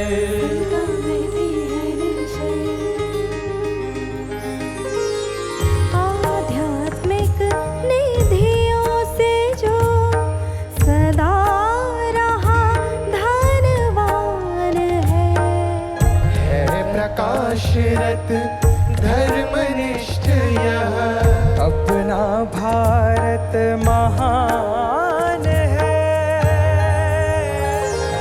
माँ भारती माँ भारती, तुझे शत शत बार प्रणाम है, शत शत बार प्रणाम है। माँ भारती माँ भारती, तुझे शत शत बार प्रणाम है, शत शत बार प्रणाम है।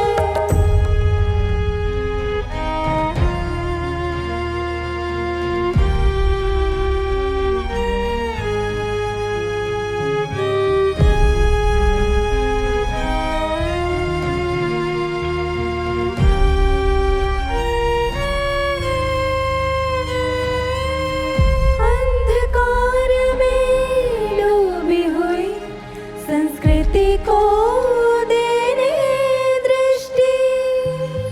जन जन में हो पुनः आत्मबल की अमृतमय वृष्टि। जागो भारत की संतान,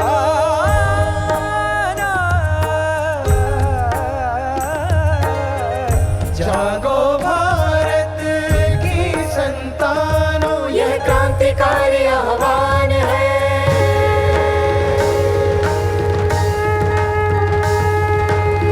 प्रकाशरथ धर्मनिष्ठ यह अपना भारत महान है। प्रकाशरथ धर्मनिष्ठ यह अपना भारत महान है। प्रकाशरथ धर्मनिष्ठ यह अपना भारत महान है। प्रकाशरथ धर्मनिष्ठ यह अपना भारत महान है। अपना भारत महान है। माँ भारती माँ भारती, तुझे शत शत बार प्रणाम है, शत शत बार प्रणाम है। माँ भारती माँ भारती, तुझे शत शत बार प्रणाम है, शत शत बार प्रणाम है। माँ भारती माँ भारती, तुझे शत शत बार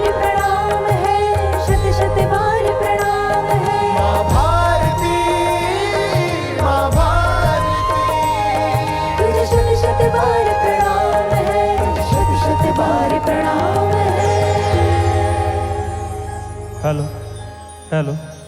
जयकारा शेरां वाली दा बोल सांचे दरबार की जय, दुर्गा मैया की जय, भारत माता की जय, सर्व श्री आशुतोष महाराज जी की जय, सच्चे दरबार की जय। आज की इस पावन सभा में हमारे बीच में मुख्य अतिथि पधारे हैं श्री आलोक कुमार जी, अंतर्राष्ट्रीय कार्यकारी अध्यक्ष विश्व हिंदू परिषद से।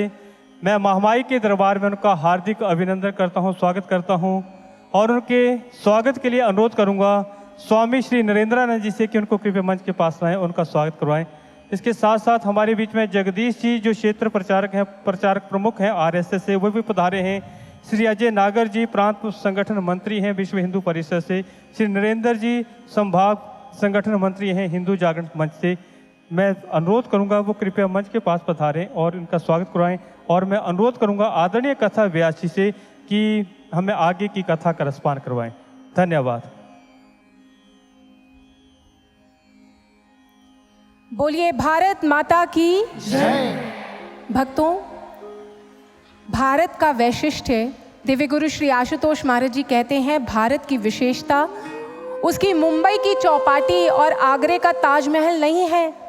भारत की विशेषता उसकी अध्यात्म परक संस्कृति है, उसका अध्यात्म है, जहाँ पर मानव के भीतर महामानव का निर्माण करने की वो शक्ति है। भक्तों, वो जो सुपर कॉन्शियस स्टेट है ना, वो ऐसा नहीं है कि उन ऋषि मनीषियों के लिए ही संभव थी। हर युग में आज हम समाधि शब्द सुनते हैं, सुपर कॉन्शियस स्टेट सुनते हैं, गहन ध्यान की अवस्था सुनते हैं, तो हम सोचते हैं ये कैसे संभव है, ये पहले हुआ करता है। हम इन बातों के अर्थ को नहीं समझते, लेकिन जानते हैं ये सुपर कॉन्शियस स्टेट दिव्य गुरु श्री आशुतोष महाराज जी कहते हैं, it is the birth right of every human being. आपका जन्म हुआ है, आपका अस्तित्व आत्मा है और उस आत्मा में स्थित हो जाना ही जीवन का लक्ष्य है। हम अपने जीवन में वो मृत्यु से तो एक बार मरेंगे, लेकिन रोज अपने मन के हाथों मरते हैं, अपनी आत्मा को कुचलते हैं। और अगर इस मन के हाथों मरने की अवस्था को त्यागना है तो फिर जगाना होगा अपने घट के भीतर उस सावित्री को, जगाना होगा वो आत्मबल। और वो आत्मबल, वो सावित्री कब जन्मी थी? जब राजा अश्वपति ने ज्ञान प्राप्त किया था मुनि पराशर से और ध्यान की गहराई में उतरे थे, ब्रह्म ज्ञान की ध्यान साधना की थी। इसलिए भक्तों, आज भी भारत की भूमि, ये भारतवर्ष जागे, इसका प्रकाश विश्व में विस्तृत हो, उसके लिए आप सबको, हम सबको जागना होगा अपने आत्म स्वरूप के प्रति। हमें जागना होगा, अपने आत्मा के उस बल को जगाना होगा और फिर इस समाज के कल्याण के लिए, अपनी आत्मिक उत्थान के लिए उसे लगाना होगा। ये समझा रही है सावित्री सत्यवान की ये गाथा, हमारे उत्थान की गाथा है भक्तों। और आज जब माँ सावित्री के प्रकटीकरण की गाथा नारद मुनि जी ने सुन ली, तो अब उन्होंने आग्रह किया माँ लक्ष्मी के प्रकटीकरण की गाथा श्रवण करने के लिए। और मुनि श्रेष्ठ नारायण अब माँ लक्ष्मी के प्रकटीकरण की गाथा सुनाने लगते हैं। वह कहते हैं, बात उस समय की है जब एक दिन दुर्वासा ऋषि के मन में आया कि मैं वैकुंठ जाऊं और भगवान श्री हरि के दर्शन करूं। उनकी पिपासा, उनके हृदय की ये उत्कंठा इतनी तीव्र थी कि वे एक क्षण का भी विलंब नहीं करते, वो बढ़ चलते हैं विष्णु लोक की तरफ। वैकुंठ पहुंच जाते हैं और वहाँ पर श्री हरि जो हैं उनके दर्शन करते हैं। श्री हरि के दर्शन प्राप्त कर अत्यंत प्रसन्न हो रहे हैं। और आज जब श्री हरि के दर्शन करते हैं तो उनके कंठ में वो एक कंठमाला देखते हैं। उस कंठमाला को देख करके वो सोचते हैं कि काश ये माला मुझे प्राप्त हो जाए। आज अभी मन में ये सोचा ही था कि श्री हरि जो है अपनी वो कंठमाला उतार कर ऋषि दुर्वासा को प्रदान कर देते हैं। ऋषि दुर्वासा तो आज आनंदित हो उठते हैं, कंठमाला मिल गई, दर्शन मिल गए। आज उस कंठमाला को लेकर प्रभु का आशीर्वाद प्राप्त कर वह वापस अपने आश्रम की ओर बढ़ जाते हैं। जब अपने आश्रम की ओर लौट रहे हैं तो उसी समय मार्ग में इंद्रदेव आज ऋषि दुर्वासा को देखता है। वो देखता है ये तो हमेशा क्रोध में रहते हैं, आज बड़े प्रसन्न दिख रहे हैं। दूर से ही आवाज लगाता है, ऋषि दुर्वासा, ऋषि दुर्वासा, आप कहाँ से आ रहे हैं? बड़े प्रसन्न लग रहे हैं आज। ऋषि दुर्वासा कहते हैं, हाँ आज मैं बहुत प्रसन्न हूँ, श्री हरि का दर्शन हुआ है और उन्होंने अपनी एक कंठमाला भी दे दी। आज जैसे ही इंद्र उस कंठमाला को देखता है तो उसके मन में आता है कि काश ये माला मुझे मिल जाए। अब ऋषि दुर्वासा उसके मन के भाव पढ़ लेते हैं और उसे वो कंठमाला प्रदान कर देते हैं। लेकिन जैसे ही इंद्र के हाथों वो कंठमाला आती है तो वो जो मदमस्त है वो उस माला को जैसे ही सूंघता है, देखता है, तो उसको लगता है ये तो बासी है। वो अपने हाथी के मस्तक पर उसे डाल देता है और जैसे ही हाथी की नासिका में उसकी सुगंध जाती है तो आज वो मदमस्त हो जाता है। माला उसके मस्तक से गिरती है और वह हाथी के पैरों के तले रुंध जाती है। जैसे ही ऋषि दुर्वासा इस दृश्य को देखते हैं तो आज वह तो भीषण क्रोध में आ जाते हैं। इंद्र, तुझे अपनी श्री का बहुत अभिमान हो गया है, मदमस्त होकर चारों दिशाओं में घूम रहा है। अपने श्री के अभिमान के कारण आज तूने श्री हरि की कंठमाला का अपमान कर दिया। जा, मैं तुझे श्राप देता हूँ कि अब कुछ ही समय में ये तेरी श्री तुझसे छिन जाएगी और तू श्री विहीन होकर इधर उधर भटकेगा। आज ऋषि दुर्वासा ने इंद्रदेव को श्राप दिया, वहां से प्रस्थान कर गए और इंद्र को अभी भी समझ नहीं आया कि उसने क्या गलती की थी। उसे लगा ये तो बस आओ देखा ना ताओ श्राप दे देते हैं। उसने उनकी बातों को वहीं छोड़ा और वो बढ़ चला अपने स्वर्ग के सुखों को भोगने के लिए। समय व्यतीत हुआ और देवासुर संग्राम छिड़ा और उस देवासुर संग्राम में इंद्र और समस्त देवताओं की पराजय हुई। उससे उसका इंद्रासन छिन गया और अब स्वर्ग नगरी पर दैत्यों का आधिपत्य हो गया। यूँ सारी सृष्टि में आतंक का वातावरण है और देव त्रस्त हो जाते हैं। समस्त जो देव है वो श्री विहीन हो जाते हैं। वैकुंठ भी कुंठित है और आज अब इंद्रदेव को एहसास होता है कि मुझसे बहुत बड़ी गलती हो गई। अपने इस हृदय की पीड़ा को लेकर वो पहुंच जाता है बृहस्पति जी के पास और गुरु बृहस्पति जी को कहता है, ये सारी भूल मेरे कारण हुई है ऋषि बृहस्पति। गुरुदेव, मेरे कारण ही ये हुआ है। ऋषि दुर्वासा ने वो श्राप दिया था मुझे और उस श्राप के कारण आज हमारी श्री छिन गई है। मैं श्री विहीन हो गया हूँ और मेरे साथ ये समस्त सृष्टि भी श्री विहीन हो गई है। आज जैसे ही गुरु बृहस्पति यह सुनते हैं तो कहते हैं, इंद्र, क्या ये सच में ऋषि दुर्वासा का श्राप है? ये ऋषि दुर्वासा का श्राप नहीं है। तुझे इंद्रासन कब मिला? जब तू इंद्रिय जित बना, जब तूने अपने इंद्रियों पर संयम कायम कर लिया तब तुझे इंद्रासन प्राप्त हुआ था। परंतु जब तूने इंद्रियों का संयम ही छोड़ दिया, जब तू भोग विलासों में ही लिप्त हो गया तो फिर तुझसे ये तेरी श्री तो छिन्नी ही थी, तुझसे तेरा ये स्वर्ग का आसन तो छिन्ना ही था। यूं ऋषि दुर्वासा का श्राप नहीं, तेरी ही करनी का फल है जो तुझे मिल रहा है इंद्र। भक्तों, ये श्री क्या है? माता महालक्ष्मी को श्री कहा जाता है। संपन्नता और समृद्धि की प्रदायिनी है और सारा विश्व माता महालक्ष्मी को पूजता है धन के लिए, समृद्धि के लिए। हर व्यक्ति, हर देश समृद्ध होना चाहता है और हमने समृद्धि की इक्वेशन क्या बनाई है? हमारे लिए समृद्धि की इक्वेशन है economic prosperity is equal to prosperity in the world. Economic growth is directly proportional to prosperity in the world. आर्थिक विकास, GDP बढ़ेगा, जितने संसाधन होंगे, जितना धन होगा, उतनी संपन्नता होगी। बहुत लंबे काल तक विश्व ने इसे ही समीकरण माना अपने विकास का। और एक व्यक्ति ने भी लक्ष्मी की पूजा की धन को अर्जित करने के लिए। धन के पीछे वो दौड़ा और धन को अर्जित करने के लिए मानव ने क्या किया? मानव ने धन को अर्जित करने के लिए अपने मॉरल्स को ही खो दिया। धन की होड़ में इतना पागल हुआ कि उसने हर चीज में मिलावट करनी शुरू कर दी। इतना लोभ था कि खाद्य पदार्थों में मिलावट होने लगी, हर वस्तु में मिलावट होने लगी।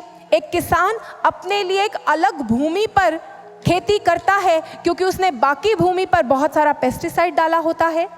एक हलवाई अपनी बनी हुई दुकान की मिठाई नहीं खाता क्योंकि उसे पता है उसने उस पर एडल्ट्रेशन की है। इंसान ने धन को अर्जित करने के लिए एक और तो लक्ष्मी की उपासना कर रहा है, लेकिन अपने चरित्र से ही गिर गया। उसने अपना ईमान ही बेच दिया धन को एकत्रित करने के लिए। और यही अगर वैश्विक स्तर पर देखें तो इस धन को अर्जित करने के लिए, जीडीपी को बढ़ाने के लिए हमने प्रकृति का दोहन किया, हमने संसाधनों का उपभोग किया और नतीजा क्या हुआ? उस दोहन के चक्कर में हमने अपने समाज में हमारी जो प्रकृति थी उसको ही विकृत कर दिया। नतीजा क्या हुआ? समय व्यतीत हुआ और ये समझ आई कि धन से सुख नहीं पाया जा सकता, धन से समृद्धि नहीं आती, क्योंकि इंसान भूल गया कि धन से बिस्तर तो खरीदा जा सकता है, एक बेड तो खरीदा जा सकता है, एक लग्जरी घर तो खरीदा जा सकता है, पर रात को नींद नहीं खरीदी जा सकती। इंसान भूल गया कि धन से हम 5 स्टार होटल में जाकर खाना तो खा सकते हैं, परंतु पाचन शक्ति को नहीं अर्जित कर सकते। इंसान भूल गया कि धन से संसाधनों को तो लाया जा सकता है, परंतु रिश्तों में मिठास को और खुशियों को नहीं लाया जा सकता। इसीलिए हमने अपने जीवन में उस धन को बटोरा, लेकिन अपनी वैल्यूज को धीरे धीरे गंवाते गए। और नतीजा क्या हुआ? जीवन में संपन्नता नहीं आई, जीवन में कष्ट आए, व्याधियां आई, बीमारियां आई, समाज में करप्शन आई, भ्रष्टाचार आया। क्यों आया? ऐसा नहीं है किसी 1-2 लोगों ने ये किया, हर एक व्यक्ति की। दिव्य गुरु श्री आशुतोष महाराज जी कहते हैं, भ्रष्टाचार की जड़ हर एक मानव का भ्रष्ट विचार है। जहां पर लोभ पनपता है, जहां पर स्वार्थ पनपता है, जहां पर अपने आप को पोषित करने की होड़ है, इसी कारण इंसान श्री विहीन होता है। और जानते हैं भक्तों, कभी सोचा है इस बात को कि हमारे ऋषि मनीषी वो माँ लक्ष्मी की पूजा क्यों करते हैं, वो माँ लक्ष्मी की उपासना क्यों करते हैं? क्योंकि माँ लक्ष्मी, हम तो सोचते हैं सिर्फ धन की प्रदायिनी है। माँ लक्ष्मी, उन्हें श्री कहा जाता है और श्री का अर्थ है श्रीणाति परिपक्वान करोति शुभ गुणान इति श्री ही। श्री की प्रदायिनी वो है जो शुभ गुणों को प्रदान करती है। श्री वह है जो हमारे भीतर श्रेष्ठ गुणों को स्थिर करे और हमारे भीतर उन श्रेष्ठ गुणों को स्थापित कर हमें स्वर्ण सा चरित्र दे, वो है श्री। इसीलिए हमारे ऋषि मनीषी उनकी पूजा करते हैं। उन्हें तो संसारिक धन का लोभ नहीं, लेकिन हम इस तथ्य से अनभिज्ञ केवल धन के लोभ में जब बढ़े तो हमने अपने इंद्रियों का संयम खोया। और शास्त्रों में मानव को इस धराधाम का इंद्र ही कहते हैं। इसीलिए हम श्री विहीन हुए, हमारा समाज श्री विहीन हुआ। आज इंद्र को तो एहसास हुआ है, परंतु शायद हमें भी एहसास हो तो हम भी समाधान की ओर बढ़े। ये कथा हमें एहसास करवाने ही आई है भक्तों। उस समय जब इंद्र को एहसास हुआ तो आज गुरु बृहस्पति जी ने कहा कि इस समस्या का समाधान केवल भगवान विष्णु कर सकते हैं। जाओ उनके पास। भगवान विष्णु के पास जाया गया और आज भगवान विष्णु के पास जब वो पहुँचे तो क्या हुआ? भगवान विष्णु के चरणों में जाकर क्षमा प्रार्थना कर रहा है। इंद्र कहता है, प्रभु मुझसे आपकी कंठमाला का अपमान हो गया। प्रभु ने कहा, मेरी कंठमाला का नहीं, मेरे शिष्य का, मेरे भक्त का अपमान हुआ है, मेरे भक्त का अपमान हुआ है। जाओ जाओ मेरे भक्त से क्षमा मांगो। इंद्र ऋषि दुर्वासा के पास जाता है, उनसे क्षमा मांगता है और जब उनसे क्षमा मांगता है तो फिर ऋषि दुर्वासा कहते हैं, मैंने तो उस क्षण ही तुम्हें क्षमा कर दिया था। मैंने तुम्हें ये श्राप इसलिए दिया था कि तुम्हें सुधि आए। तुम चाहते तो अपने उस इंद्रासन को बचा सकते थे, परंतु तुमने विलंब कर दिया। मैंने तो तुम्हें उसी क्षण क्षमा कर दिया था। आज अब वो दुर्वासा ऋषि को लेकर पहुंच जाता है भगवान विष्णु के समक्ष। समस्त देव वहां एकत्रित हैं और अब वार्ता चल रही है। सभी देव पूछ रहे हैं भगवान विष्णु से किस प्रकार हमारी समस्या का निवारण हो और उस समय जब यह आग्रह किया जाता है भगवान विष्णु से, तो भगवान विष्णु कहते हैं इस समस्या का समाधान सरल नहीं होगा। इस समस्या का समाधान करना बहुत कठिन है। इस समस्या का अगर समाधान करना है तो तुम्हें उन दैत्यों की भी मदद भी लेनी होगी, क्योंकि अब इस सृष्टि को इसकी श्री वापस प्राप्त हो, इंद्र को उसकी श्री प्राप्त हो, उसके लिए हमें समुद्र मंथन करना होगा। समुद्र मंथन करना होगा और उस समुद्र मंथन को तुम अकेले नहीं कर सकते। उस समुद्र मंथन के लिए दैत्यों को भी साथ में लेना होगा। इसलिए जाओ देवों, नारद मुनि की अगुवाई में जाओ और जाकर उन दैत्यों के समक्ष मेरी ये आज्ञा रखो। दैत्यराज बलि के समक्ष मेरी आज्ञा रखोगे तो वो अवश्य मानेंगे। जाओ जाकर उन्हें कहो कि प्रभु ने आज्ञा दी है कि समुद्र मंथन किया जाए और उसमें उन्हें भी अपनी समस्त आसुरी सेना को लेकर आना है। आज ऐसा ही सोचकर, यही प्रस्ताव लेकर नारद मुनि की अगुवाई में सभी देव बढ़ चलते हैं उन दैत्यों के समक्ष। दैत्य सभा के समक्ष जब ये परामर्श रखा जाता है तो उस समय राजा बलि जो प्रभु के भक्त थे वो उनकी आज्ञा को शिरोधार्य करते हैं और कहते हैं अवश्य प्रभु की आज्ञा को शिरोधार्य कर हम पहुँचेंगे समुद्र मंथन के लिए क्षीर सागर में। आज अब सारी तैयारी करना प्रारंभ कर देते हैं समस्त देव। करते करते वो समय आता है जो दिन निर्धारित किया था समुद्र मंथन के लिए, और समस्त दैत्य जो हैं वो पहुंच जाते हैं सागर के मध्य।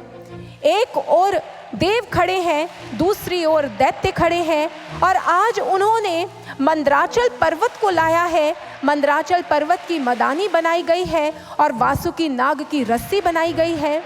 और अब एक ओर खड़े हैं जो उस वासुकी नाग का मुख है, उस ओर खड़े हैं देव, और दूसरी ओर पूंछ की तरफ पृष्ठ भाग की ओर खड़े हैं दैत्य। भगवान विष्णु एक एक कार्य को स्वयं देख रहे हैं, और भगवान विष्णु जैसे ही ये दृश्य देखते हैं कि आज देव जो है वो वासुकी के मुख की ओर खड़े हो गए हैं, तो वो सोचने लगते हैं ये तो बहुत बड़ी गड़बड़ है। जब मंथन प्रारंभ होगा वासुकी के मुख से विष निकलेगा और ये देव उस विष को सहन नहीं कर पाएंगे। भगवान विष्णु नारद को बुलाते हैं, कहते हैं नारद बहुत बड़ी गड़बड़ हो गई है और अब तुम्हें ही मेरा ये कार्य करना है। देखो ये दैत्य जो है वासुकी के पृष्ठ भाग में खड़े हैं और जो देव है मुख की ओर खड़े हैं।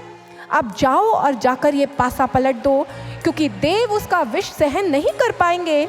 आज नारद मुनि जी ने प्रभु की आज्ञा को शिरोधार्य किया और आज नारायण नारायण करते पहुंच गए दैत्यों के दल में। दैत्यों को जाकर कहने लगे, अच्छा तुम्हें पृष्ठ भाग मिला है, इस बार पुनः इन देवों ने तुम्हें पृष्ठ भाग दे दिया है। अब दैत्य सोचने लगे, नारद तुम ऐसा क्यों कह रहे हो? अवश्य ही नारद मुनि ये कह रहे हैं तो हमारे साथ फिर कोई छल होने जा रहा है। बस नारद का यही तो काम था, शंका पैदा करना।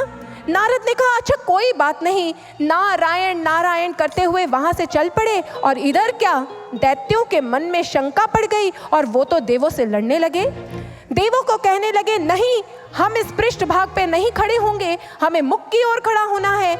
इधर देवराज इंद्र भी अड़ गए, नहीं हम अपने स्थान से नहीं हटेंगे। नारद मुनि ने ये देखा और सोचने लगे, अरे ये इंद्र तो सब चौपट कर देता है। इंद्र को एक तरफ खींचा और कहा, इंद्र प्रभु की आज्ञा है, उनको दे दो मुख का भाग। अब जैसे ही इंद्र ने ये सुना, कहने लगा कोई बात नहीं, दैत्यों आप यहाँ पर युद्ध मत कीजिए, आइए आप सब आकर खड़े हो जाइए मुख की ओर। अब क्या हुआ, सभी दैत्य चलते चलते मुख की ओर आ गए और सभी देव जो थे वो पृष्ठ भाग की ओर आ गए। अब नारद मुनि ने देखा प्रभु की ओर और प्रभु ने कहा समुद्र मंथन प्रारंभ करो। समुद्र मंथन प्रारंभ हो गया।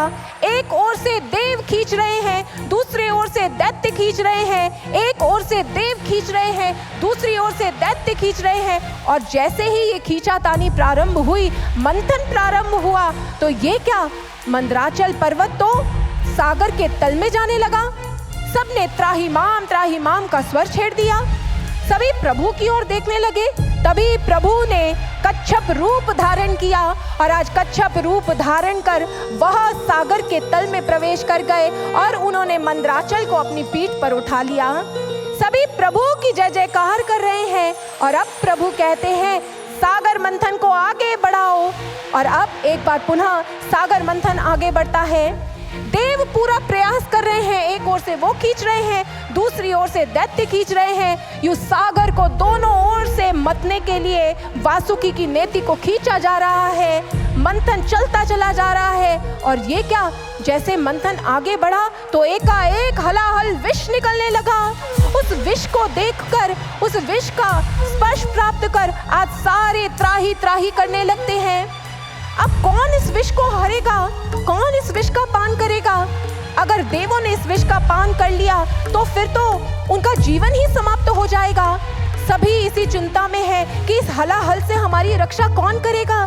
तभी एकाएक वहां पर उनके समक्ष स्वयं महादेव प्रकट हो जाते हैं। महादेव वहां प्रकट होते हैं और आज वह उस हलाहल विष का पान कर लेते हैं, अपने कंठ में उस विष को रोक लेते हैं और उनका नाम पड़ जाता है नीलकंठ।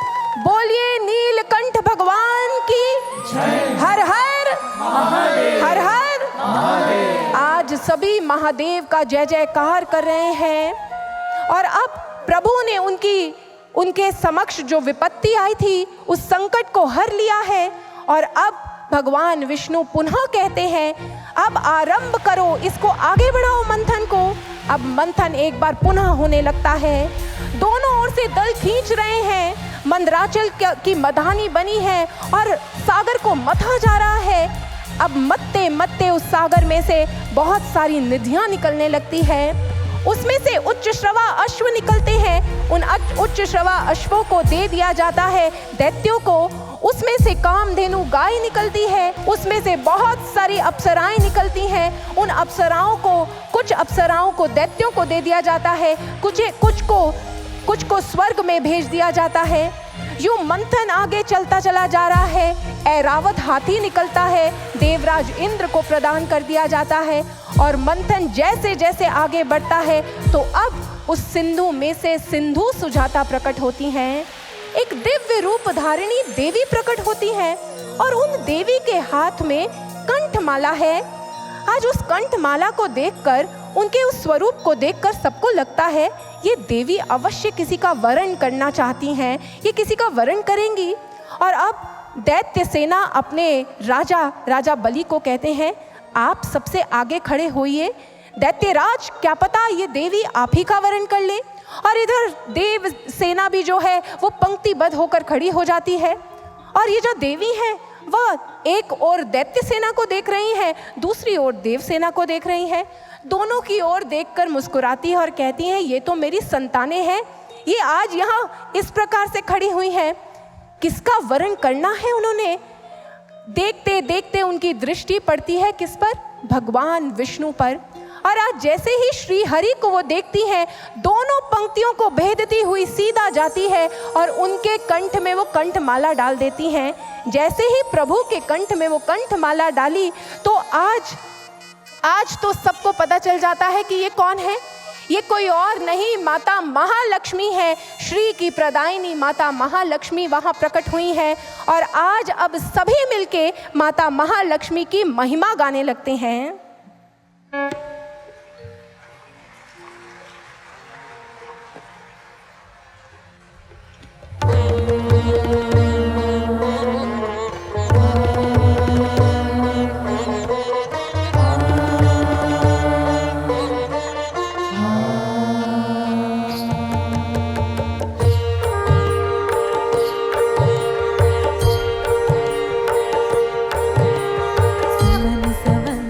सुंदरी माधव चंद्र सहोदरी हेममयी मुनिगण वंदित मोक्ष प्रदायिनी मंजुल भाषिणी वेदनुते पंकज वासिनी देव सुपूजित सद्गुण वर्षिणी शांतियुते जय जय हे मधुसूदन कामिनी आदिलक्ष्मी जय पालय माम् आदिलक्ष्मी जय पालय माम् आदिलक्ष्मी जय पालय माम्।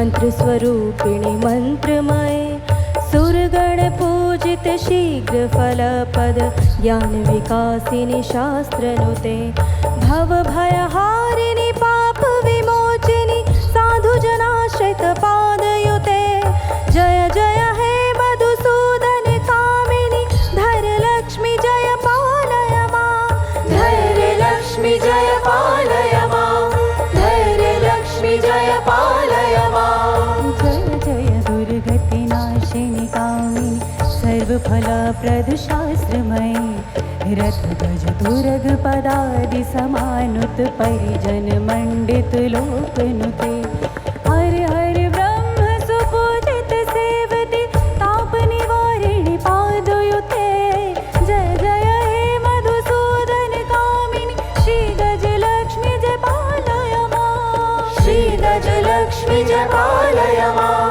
श्री गजलक्ष्मी जय पालय मां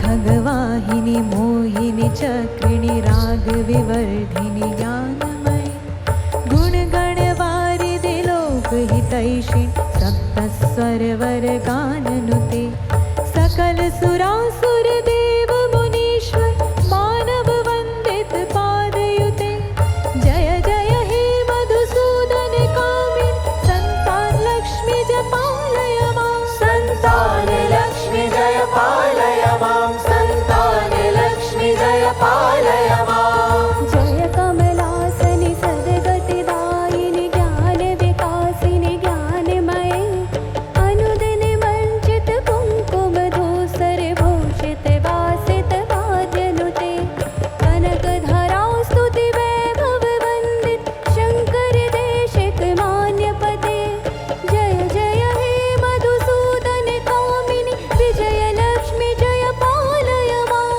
विजय लक्ष्मी जय पालय मां विजय लक्ष्मी जय पालय मां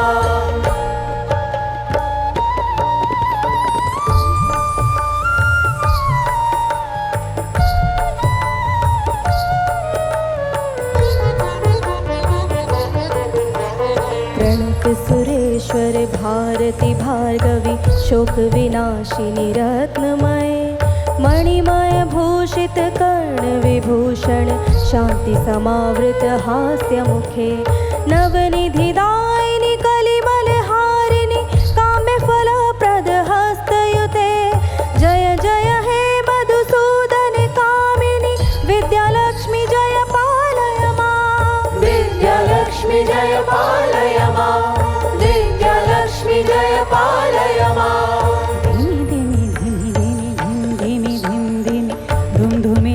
सुपूर्णमये धूम धूम धूम धूम धूम धूम धूम धूम शंख निनाद सुवाधनुते वेद पुराण इतिहास सुपूजित वैदिक मार्ग प्रदर्शयुते जय जय हे मधुसूदन कामिनि श्री धनलक्ष्मी जय पालय मां श्री धनलक्ष्मी जय पालय मां आदिलक्ष्मी जय पालय मां धान्यलक्ष्मी जय पालय मां धैर्यलक्ष्मी जय पालय मां श्री गजलक्ष्मी जय पालय मां संतानलक्ष्मी जय पालय मां विजयलक्ष्मी जय पालय मां विद्यालक्ष्मी जय पालय मां श्री धनलक्ष्मी जय पालय मां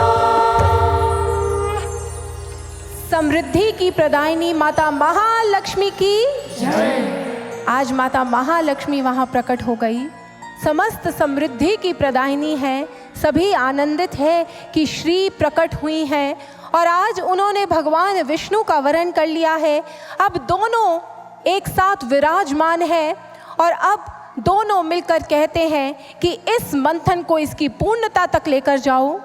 मंथन पुनः प्रारंभ होता है, उसमें से और भी बहुत सी निधियाँ निकलती हैं, कौष्टुभ मणि निकलती है, वो प्रभु को समर्पित कर दी जाती है और करते करते अनेक अन्य रत्न निकलते हैं, कल्प वृक्ष निकलता है। और जब मंथन अपनी चरम सीमा पर पहुंचता है, तो आज उस जल के भीतर से, उस सागर के भीतर से अमृत का कलश लेकर धन्वंतरी भगवान प्रकट होते हैं। धन्वंतरी भगवान के हाथों में अमृत का कलश देखकर अब देव और दैत्य दोनों ही प्रसन्न है। और जैसे ही धन्वंतरी भगवान वहां पर स्थित होते हैं तो दैत्य सेना उनके पीछे दौड़ती है और वह उनके हाथों से अमृत का कलश छीन लेती है। जैसे ही अमृत का कलश दैत्यों के पास गया, देव त्राही त्राही करते पहुंच जाते हैं भगवान विष्णु के समक्ष। कहते हैं, प्रभु घोर अनर्थ हो गया है, घोर अनर्थ। उन दैत्यों ने अमृत का कलश छीन लिया है। और आज जैसे ही यह सुना तो प्रभु मोहिनी रूप धारण करते हैं। आज प्रभु ने मोहिनी रूप धारण किया और उस सुंदर रूप को धारण कर पहुंच गए दैत्यों की सेना के मध्य। दैत्यों ने जैसे ही मनमोहिनी को देखा तो कहने लगे, मनमोहिनी तुम तो बहुत सुंदर हो, तुम यहाँ पर कहाँ से आई हो? मनमोहिनी ने कहा, मैं यहाँ से गुजर रही थी तो इस स्थल पर पहुँची हूँ, पर मैं यहाँ पर नहीं टिकूंगी। तुम तो बहुत क्लेश करते हो, बहुत लड़ाई झगड़ा करते हो, और मैं ऐसे स्थल पर नहीं टिकती जहाँ पर इतना क्लेश हो, इतनी लड़ाई हो। आज जैसे ही दैत्यों ने यह सुना, कहने लगे, मोहिनी तुम यहाँ पर रुको, हम क्लेश छोड़ देते हैं, हम लड़ाई झगड़ा छोड़ देते हैं। मैं कैसे मानूं? मोहिनी ने कहा। तब दैत्यराज ने उस अमृत के कलश को थमा दिया मनमोहिनी के हाथों में। मनमोहिनी के हाथों में वो कलश आया और प्रभु जो मोहिनी रूप में वहाँ पर स्थित थे, आज उन्होंने अपनी लीला का विस्तार किया। उन्होंने दैत्यों और देवों को पंक्तिबद्ध बिठा दिया और अब कहा, अब मैं तुम दोनों को इस अमृत का पान करवाऊंगी। लेकिन प्रभु ने अपनी लीला का विस्तार किया। देवों को तो उन्होंने अमृत का पान करवाया, लेकिन दैत्यों को वो अपनी भाव भंगिमा से और सुरा से ही संतुष्ट करती चली जा रही थी। उसी दैत्यों की सेना में एक दैत्य बैठा था, राहु। उस राहु ने सोचा, अरे जब ये हमारे पास आती है तो दूसरा पात्र उठा लेती है, अवश्य ही कुछ गड़बड़ है। उसने अपना रूप बदला और वो जाकर देवों की पंक्ति में बैठ गया। देवों की पंक्ति में बैठा था। प्रभु मोहिनी रूप में एक एक कर सबको अमृत का पान करवा रहे थे। अब जैसे ही उस राहु की बारी आई, प्रभु ने उसे अमृत पान करवाने के लिए जैसे ही अमृत उसके हाथ में डाला, अभी सूर्य और चंद्र देव ने उसे देखा और कहने लगे, प्रभु अनर्थ हो गया, ये तो राहु है, ये तो रूप परिवर्तित कर हमारे बीच में बैठा है, इसे अमृत का पान नहीं करवाना। तभी प्रभु ने अपना रूप परिवर्तित किया, चतुर्भुज रूप धारण कर लिया और तत्क्षण अपने सुदर्शन को आदेश दिया। सुदर्शन चक्र द्रुत गति से घूमने लगा और आज वो अमृत उसकी देह में प्रवेश करता, उसके सर को ही धड़ से अलग कर दिया प्रभु के सुदर्शन ने। भक्तों, यूं राहु की जीवन लीला का अंत हुआ और प्रभु ने समस्त देवों को अमृत का पान करवाया और दैत्यों को अन्य निधियां प्रदान कर उन्हें वहां से भेज दिया। यूं समुद्र मंथन संपन्न हुआ, अमृत की प्राप्ति देवों को हो गई और श्री भी प्राप्त कर ली इंद्र ने। अब देवराज इंद्र बहुत प्रसन्न हैं, उनकी भूल का परिमार्जन हुआ है, सभी आनंदित हैं क्योंकि प्रभु और माता का विवाह संपन्न हुआ था। उस समुद्र मंथन में माता ने प्रभु का वरण किया था, लेकिन अब सभी देव चाहते हैं कि वैकुंठ में जब वो प्रवेश करें तो वहाँ पर उनका विवाह समारोह हो। तो देवराज इंद्र क्या करते हैं? देवराज इंद्र बुलाते हैं नारद मुनि जी को, योजनाएं पूरी वही करते हैं। तो वो कहते हैं, देवराज इंद्र कहते हैं नारद मुनि जी को, नारद मुनि देखो, प्रभु का और माता का विवाह बहुत जल्दी जल्दी में हो गया उस सागर मंथन में। तब हम सब सागर को मतने में लगे थे, अब तो हम आनंद उत्सव मनाना चाहते हैं। आपको हमारा एक कार्य करना होगा, हम सब देव और देवियाँ मिलके वैकुंठ को सजाएंगे और वैकुंठ को सजाने में हमें जितना समय लगेगा ना, उतना समय आप प्रभु और माता को लेकर इस सृष्टि का भ्रमण करवा दीजिए और जैसे ही हम संदेश भेजें तो प्रभु और माता को वैकुंठ ले आइएगा। अब नारद मुनि जी ने कहा, बिल्कुल मैं साथ हूँ तुम्हारे इसमें।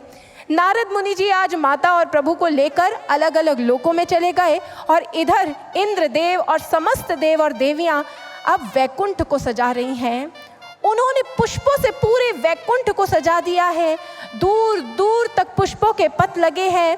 आज चारों ओर दिव्य सौंदर्य है जो विस्तृत हो रहा है। और अब जब तैयारी पूरी हो गई, इंद्रदेव और रानी शची ने आरती के थाल सजाए और सभी देव देवियों ने अपने हाथ में वाद्य यंत्र उठा लिए, अपने आप को सज्ज कर लिया। और तब संदेशा भेजा गया किन्हें? नारद मुनि जी को। नारद मुनि जी को संदेश भेजा गया कि अब हमारी तैयारी पूरी है, लाइए प्रभु और माता को, हमने उनके विवाह उत्सव की तैयारी कर ली है। भक्तों, वैकुंठ में तो तैयारी पूरी है, क्या आपकी तैयारी पूरी है? आप सबकी तैयारी पूरी? चलेंगे वैकुंठ में अपनी कुंठाओं को छोड़कर यहाँ पर?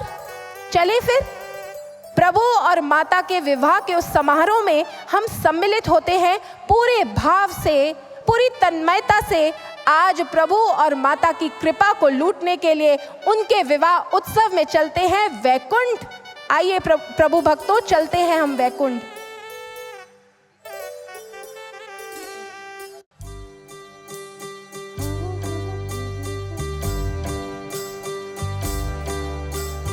हो हो हो हो हो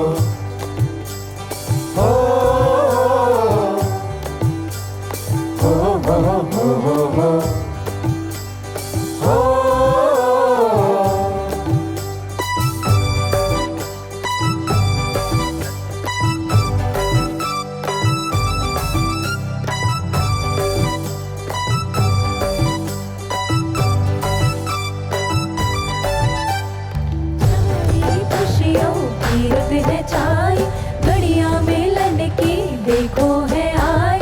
छाई खुशियों की रुत है छाई, घड़ियां मिलन की देखो है आई। लक्ष्मी नारायण की सुंदर छवि पे जाए सभी बलिहार। हिंदाता नाचे है मन, हर्षाए आज धरती गगन। हिंदाता नाचे है मन, हर्षाए आज धरती गगन। हिंदाता नाचे है मन, हर्षाए आज धरती गगन। हिंदाता नाचे है मन, हर्षाए आज धरती गगन।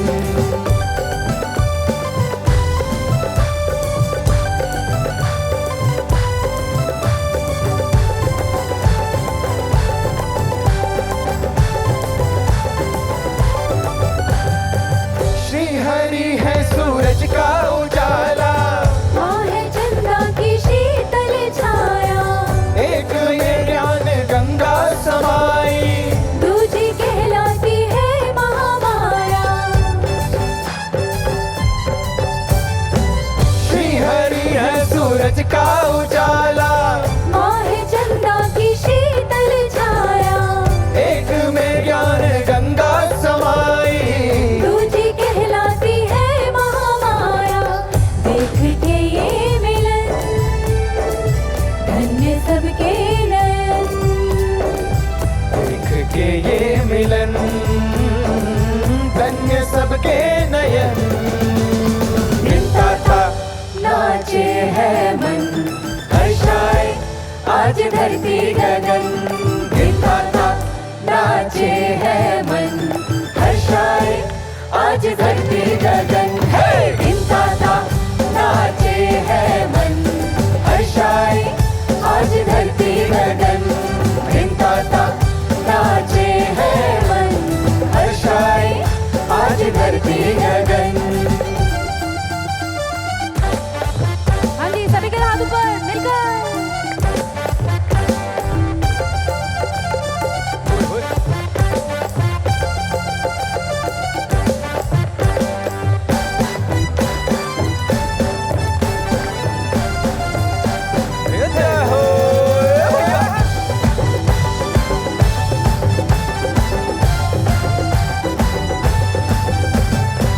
जागे हैं भाग जन्मों के जागे, युगल छवि नयनों के आगे।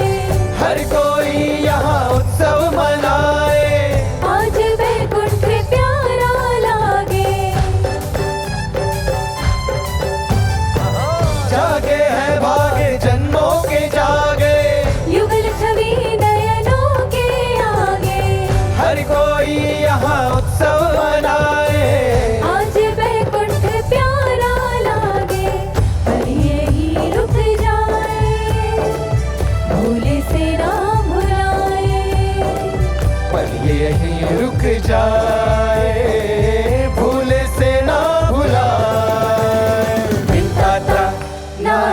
है मन, हर्षाए आज धरती गगन।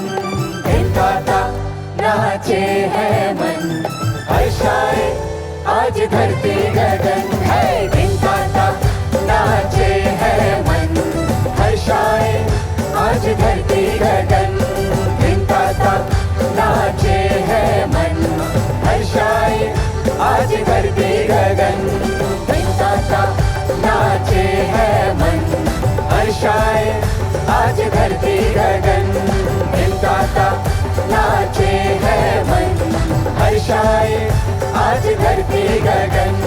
हर्षाए आज धरती गगन, हर्षाए आज धरती गगन।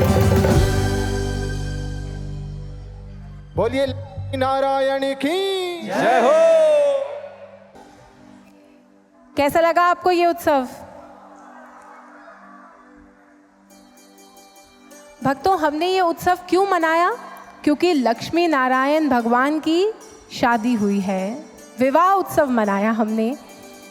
माँ लक्ष्मी प्रकट हुई, प्रभु का वरण किया और आनंद उत्सव आया। इंद्र को श्री प्राप्त हो गई, वैकुंठ जो कुंठित हुआ था वह भी अब आनंद से सराबोर हो गया। भक्तों, लेकिन इस विवाह की हमारे लिए क्या प्रासंगिकता है, इसकी हमारे लिए क्या रेलेवेंस है, इसे भी तो हमें समझना है। धन के पीछे दौड़ते हैं और गुणों से विहीन हुए हैं, और जब इंद्र श्री विहीन हुआ तो समस्त सृष्टि श्री विहीन हो गई। इसमें एक समीकरण छुपा है। जब मानव गुणों से रहित होता है, जब मानव अपने चरित्र से गिरता है, अपने स्तर से गिरता है, तो समाज भी अपने स्तर से गिर जाता है। समाज में भी कुरीतियां पनपती है, समाज से भी समृद्धि जो है वो दूर चली जाती है। अब ये समृद्धि टिके कैसे आए माता महालक्ष्मी जीवन में, और ऐसी आई कि फिर कभी जाए ना। ये सूत्र छुपा है माता और प्रभु के इस मिलन के भीतर।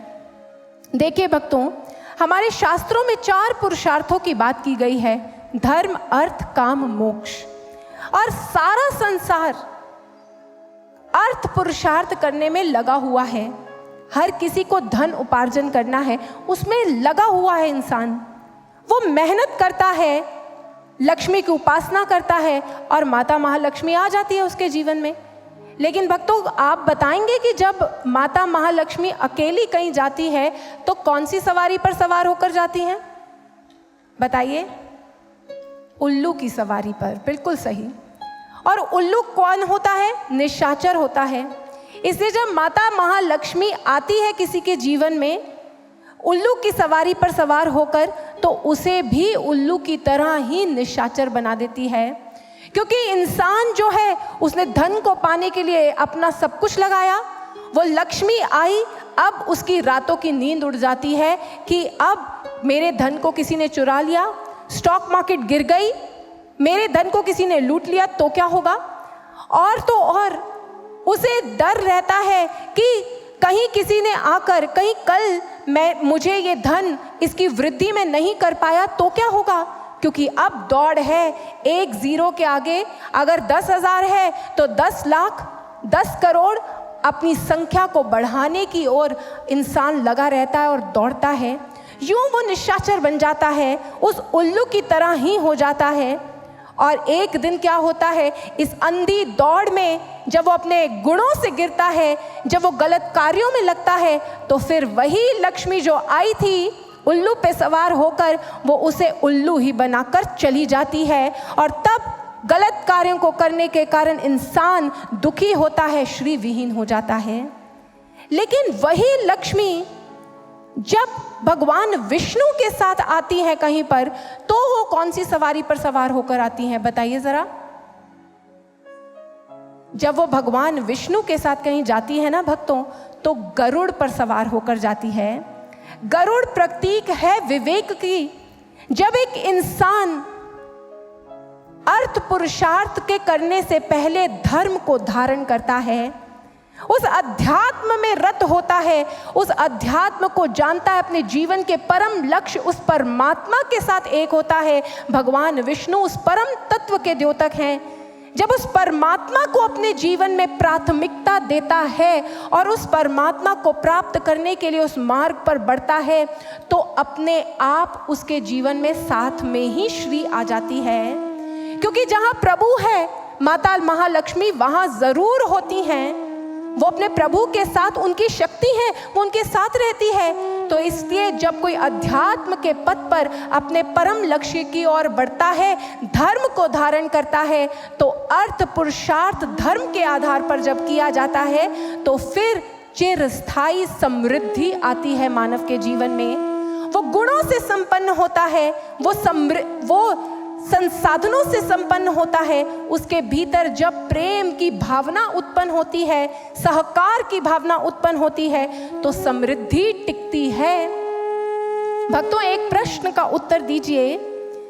आप सब ने स्वामी विवेकानंद जी का नाम सुना है ना? जानते हैं सब उन्हें? तो ये बताइए कि उनके समय में कौन ऐसा सबसे बड़ा धनाढ्य व्यक्ति था? उसका नाम क्या था? बताइए। अरे भाई, धन के पीछे तो दिन रात भागते हैं, सबसे धनाढ्य व्यक्ति का नाम नहीं जानते आप लोग? अच्छा, एक और प्रश्न करती हूं। आप सब ने हनुमान जी का नाम सुना है ना? और उसी युग में एक और धनाढ्य, धन से संपन्न व्यक्तित्व भी हुआ था। उसका नाम क्या है? सुना है उसका नाम? तो रावण था ना, उसके पास बहुत धन था। लेकिन आप किसको खुशी से याद करते हैं, किसके चरणों में नतमस्तक होते हैं? रावण के चरणों में कि हनुमान जी के चरणों में? अच्छा, आप सब ने परमहंस योगानंद जी का नाम सुना है? उनके समय में कौन सा सबसे धनवान व्यक्ति हुआ? कुछ समझे? इंसान और इतिहास याद रखता है गुणवानों को, धनवानों को नहीं। वो जो अपने स्वार्थों को पूरा करने के लिए धन अर्जित करते हैं, वो कितने भी धनवान हो जाए, उनको याद नहीं रखा जाता। लेकिन जो गुणवान होते हैं, और जब वो गुणवान बनते हैं, उनके गुणों से जो समृद्धि आती है, उससे पूरा विश्व पोषित होता है। इसलिए धर्म पहले और उसके बाद अर्थ पुरुषार्थ। भक्तों, भारत की रीति रही है, भारत सोने की चिड़िया कहलाता था। उस समय ऐसा क्या था भारत के पास जो आज नहीं है? आज भी वैसी ही संपन्नता है। आज भी जब वर्ल्ड के रिचेस्ट लोगों की लिस्ट बनती है, तो उसमें भारत के बहुत सारे परिवारों के नाम, लोगों के नाम होते हैं टॉप 50 में, टॉप 10 में। धन की कमी नहीं है, नीयत की कमी हो गई है आज। इसलिए हमारे समाज में गरीबी और भुखमरी है। उस समय जब भारत सोने की चिड़िया कहाता था, जब भारत समृद्धि के पराकाष्ठा पर था, जब विदेशी यहाँ की समृद्धि से आकर्षित होकर आते थे, तब भारत के लोगों की नीयत बहुत श्रेष्ठ थी। उनके अंदर परोपकार का भाव था, त्यागपूर्वक भोग करते थे और जन जन को आपसी प्रेम सौहार्द से रहते थे। सबके पास इतना होता था, क्योंकि जहाँ पर आपसी प्रेम और सौहार्द होता है, वहाँ पर माता महालक्ष्मी हमेशा रहती है, वहीं पर बरकत होती है। आज उस नीयत को गवाया, आज उन गुणों को गवाया। इसलिए इतना पुरुषार्थ करने के बाद ना खुद खुश है, ना हमारे समाज में समृद्धि आ रही है। अगर आज समाज को समृद्ध करना है भक्तों, तो फिर ये समुद्र मंथन करना होगा। समुद्र मंथन ही वो महायोजना है। जब विश्व से अमूल चूल परिवर्तन की मांग उठती है, तब एक महायोजना का उपयोग करना आवश्यक है। और समुद्र मंथन ही वो महायोजना है जिसे करना पड़ा था तब, क्योंकि तब संपूर्ण पृथ्वी को परिवर्तित करना था, एक न्यू वर्ल्ड ऑर्डर क्रिएट करने की जरूरत थी। और आज क्या हमारे समाज के एक एक तंत्र से, एक एक पक्ष से परिवर्तन की मांग नहीं उठ रही? मैं आपसे पूछना चाहती हूं, क्या आप नहीं चाहते कि हमारे समाज की स्थिति बदले? बताइए हाँ या ना। चाहते हैं? हाथ ऊपर करके बताइए हाँ या ना। हाँ, क्या आप चाहते हैं विश्व की संरचना एक नवीन रूपरेखा ले ले? चाहते हैं, हाँ या ना? क्या आप चाहते हैं कि आपका जीवन बदले, आप श्रेष्ठ जीवन जिए? हाँ। सबका उत्तर हाँ है, क्योंकि आज हम उसी पड़ाव पर खड़े हैं जहां पर हर एक तंत्र जो है वहां से बदलाव की मांग उठ रही है। और समाज में समृद्धि को लाने के लिए हमारे इस विश्व ने असंख्य क्रांतियां देखी। आर्थिक, सामाजिक, राजनैतिक असंख्य क्रांतियां हमने देखी है। थोड़ी देर के लिए स्थिति संभली, बेहतर हुई, लेकिन फिर उससे भी बदतर हो गई। क्यों है ऐसा? क्योंकि जानते हैं इन क्रांतियों ने क्या किया? दिव्य गुरु श्री आशुतोष महाराज जी ने एक बार, उनसे बात हो रही थी तो महाराज श्री ने एक प्रश्न हमसे पूछा। महाराज श्री ने कहा, क्या तुम उस टेक्निक को जानते हो जिससे लेड को गोल्ड में कन्वर्ट किया जा सकता है? हमने कहा, महाराज श्री नहीं, ऐसी कोई टेक्निक के बारे में तो हमने सुना नहीं। तब महाराज श्री ने कहा, खोजना। समय बीता और तब एक दिन एक किताब पढ़ते पढ़ते एक सूत्र मिला।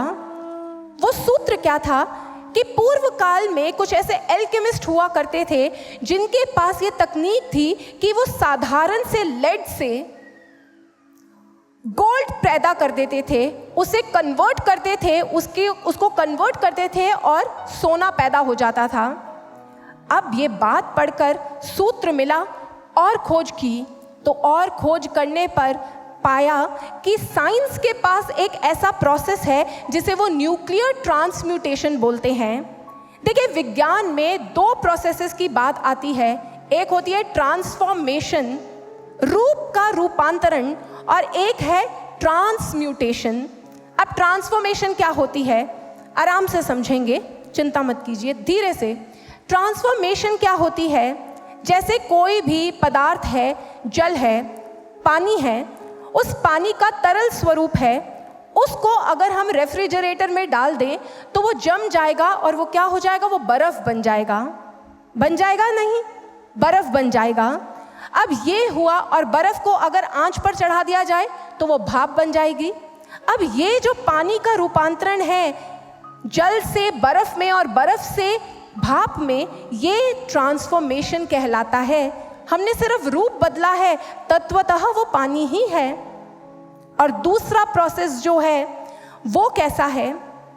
उसके अंदर क्या होता है? न्यूक्लियर ट्रांसम्यूटेशन में न्यूक्लियस के अंदर, किसी भी एलिमेंट के न्यूक्लियस के अंदर चेंजेस किए जाते हैं, और उससे क्या होता है कि अगर आपने लेड के मॉलिक्यूल पर काम किया है तो वो बदल जाएगा, वो अपना रूप ही बदल देगा और वो स्वर्ण हो जाएगा। उसके न्यूक्लियस में काम किया जाता है। जब ये तथ्य समझ आया तो महाराज श्री की प्रेरणा से ये पता चला कि हमारे समाज ने आज तक जितनी भी क्रांतियां देखी हैं वो ट्रांसफॉर्मेशन की जैसी हैं। हमारे समाज में जो आर्थिक, राजनीतिक और वैज्ञानिक क्रांतियां आई, उन्होंने क्या किया? अशिक्षित मानव को शिक्षित बना दिया, जो अनस्किल्ड मानव था उसे स्किल्स दे दी। बस इतना परिवर्तन वो लाए। हम पहले साधारण जीवन जीते थे, इसने हमें तरह तरह के गैजेट्स दे दिए, परंतु इससे बाहरी व्यवस्था तो बदली, लेकिन मानव की आंतरिक व्यवस्था नहीं बदली। इसीलिए हमारे समाज को भी आज एक ऐसी क्रांति की आवश्यकता है जो मानव की आंतरिक अवस्था को बदल सके, क्योंकि समस्या बाहर नहीं, समस्या भीतर है। दिव्य गुरु श्री आशुतोष महाराज जी एक और सरल से उदाहरण से इस बात को समझाते हैं कि जो बाहरी क्रांतियां हुई, उन्होंने क्या किया? जैसे एक पक्षी पिंजरे में कैद हो, उस पक्षी के पिंजरे को बदलकर लोहे के पिंजरे से सोने के पिंजरे में कन्वर्ट कर दिया जाए, उसके अंदर पानी के लिए सोने की कटोरियां रख दी जाएं, दाने के लिए सोने के कटोरी में दाने रख दिए जाए, झूला लगा दिया जाए। ये बाहरी क्रांतियों ने हमारे साथ ऐसा किया है। उसने उसकी परिस्थिति को बदला, लेकिन उसे कैद से मुक्त करने के लिए कुछ भी नहीं किया। यही कारण है कि हमारे समाज में समृद्धि नहीं आ रही, मानव के हृदय में शांति नहीं आ रही, और समाज में भी शांति नहीं आ रही।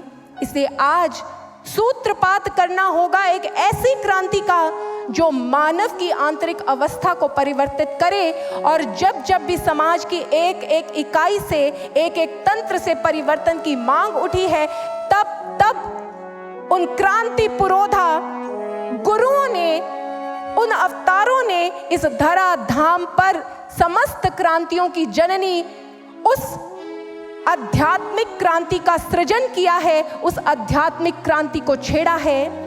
आज समय की मांग एक बार पुनः वही आध्यात्मिक क्रांति है, वो महासमुद्र मंथन जिसका बीजारोपण, वो आध्यात्मिक क्रांति शुरू कहां से होती है? वो शुरू होती है मानव के मन से। मानव के भीतर जब वो ब्रह्म ज्ञान आता है, एक सद्गुरु आते हैं जीवन में, उसे ब्रह्म ज्ञान देते हैं, उसके भीतर उस मंथन को छेड़ते हैं, जिस मंथन में उसकी कलुष कालिमा खत्म होती है, उसके अंदर पड़ी हुई सद्वृत्तियां ऊपर आती हैं, वो श्रेष्ठ व्यक्तित्व को प्राप्त करता है, और फिर वो क्रांति वहां से पूरे विश्व में विस्तृत हो जाती है। भक्तों, आज समाज को उसी आध्यात्मिक क्रांति की आवश्यकता है, क्योंकि जब जन जन जागृत होगा तब विश्व जागृत हो जाएगा। महर्षि कहते हैं ये मानव जो है एक लघु विश्व की तरह है, और जब ये शांत होगा तो विश्व अपने आप शांत हो जाएगा, क्योंकि जब मानव बदलता है तो उसका परिवार बदलता है, सुधरता है। जब उसके परिवार में शांति आती है तो समाज में शांति आती है। जब समाज शांत होते हैं तो राष्ट्र शांत और समृद्ध होता है, और जब राष्ट्र शांत और समृद्ध होते हैं तो विश्व में शांति आना अवश्यम भावी है, वो आकर ही रहती है। इसीलिए दिव्य ज्योति जागृति संस्थान जन जन में उसी आध्यात्मिक क्रांति का सूत्रपात करने के लिए निकला है, और जब जन जन में क्रांति होगी तो विश्व में शांति आएगी, अवश्य आएगी। यही उद्घोष सुनिए इस भजन के माध्यम से।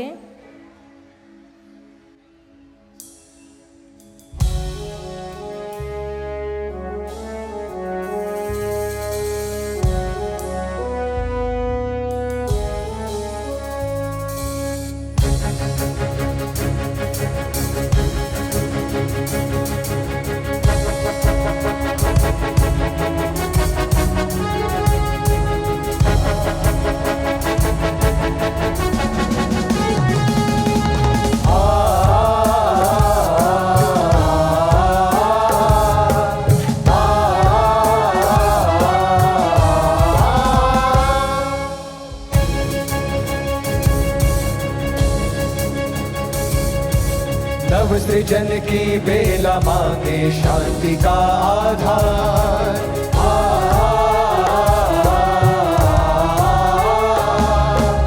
नव सृजन की बेला मांगे शांति का आधार। विश्व शांति मांगे हमसे हो, विश्व शांति मांगे हमसे। सब में हो सदाचार, सब में हो सदाचार।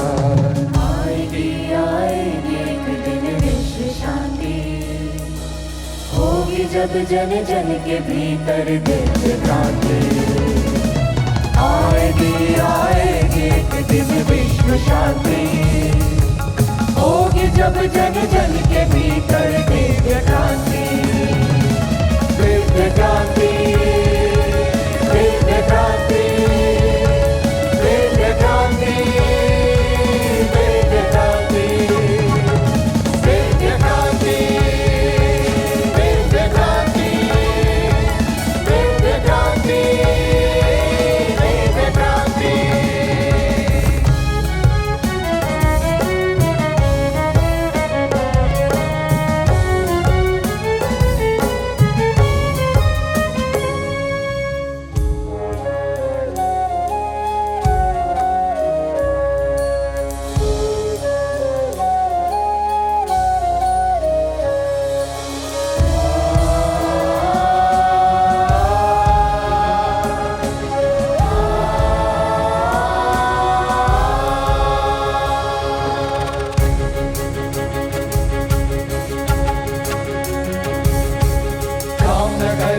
पर्वतों से आगे बढ़ते जाना है, आगे बढ़ते जाना है। गहन निशा में ज्ञान सूर्य का नया सवेरा लाना है, नया सवेरा लाना है। रामनगर और पर्वतों से आगे बढ़ते जाना है, गहन निशा में ज्ञान सूर्य का नया सवेरा लाना है। ब्रह्म ज्ञान के दीप से हो, ब्रह्म ज्ञान के दीप से मिट जाएगा अंधकार, मिट जाएगा अंधकार। आएगी आएगी एक दिन विश्व शांति, होगी जब जन जन के भीतर आएगी आएगी एक दिन विश्व शांति, होगी जब जन जन के भीतर दिव्य क्रांति, दिव्य क्रांति, दिव्य क्रांति, दिव्य क्रांति, दिव्य क्रांति, दिव्य क्रांति, दिव्य क्रांति, दिव्य क्रांति, दिव्य क्रांति।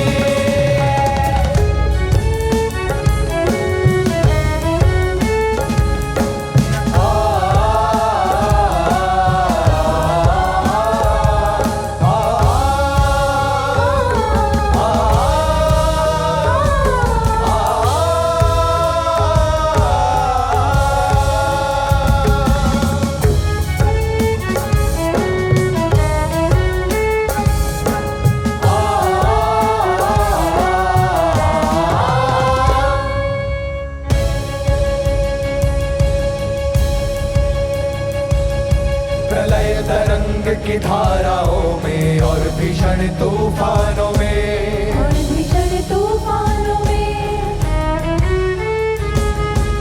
दावानल के अंगारों या घोर घन अंधियारों में, घोर घन अंधियारों में,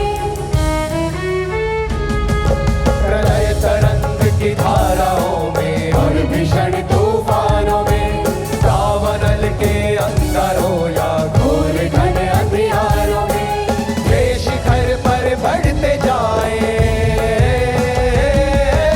ये शिखर पर बढ़ते जाए, अब न हो लाचार, अब न हो लाचार, अब न हो लाचार।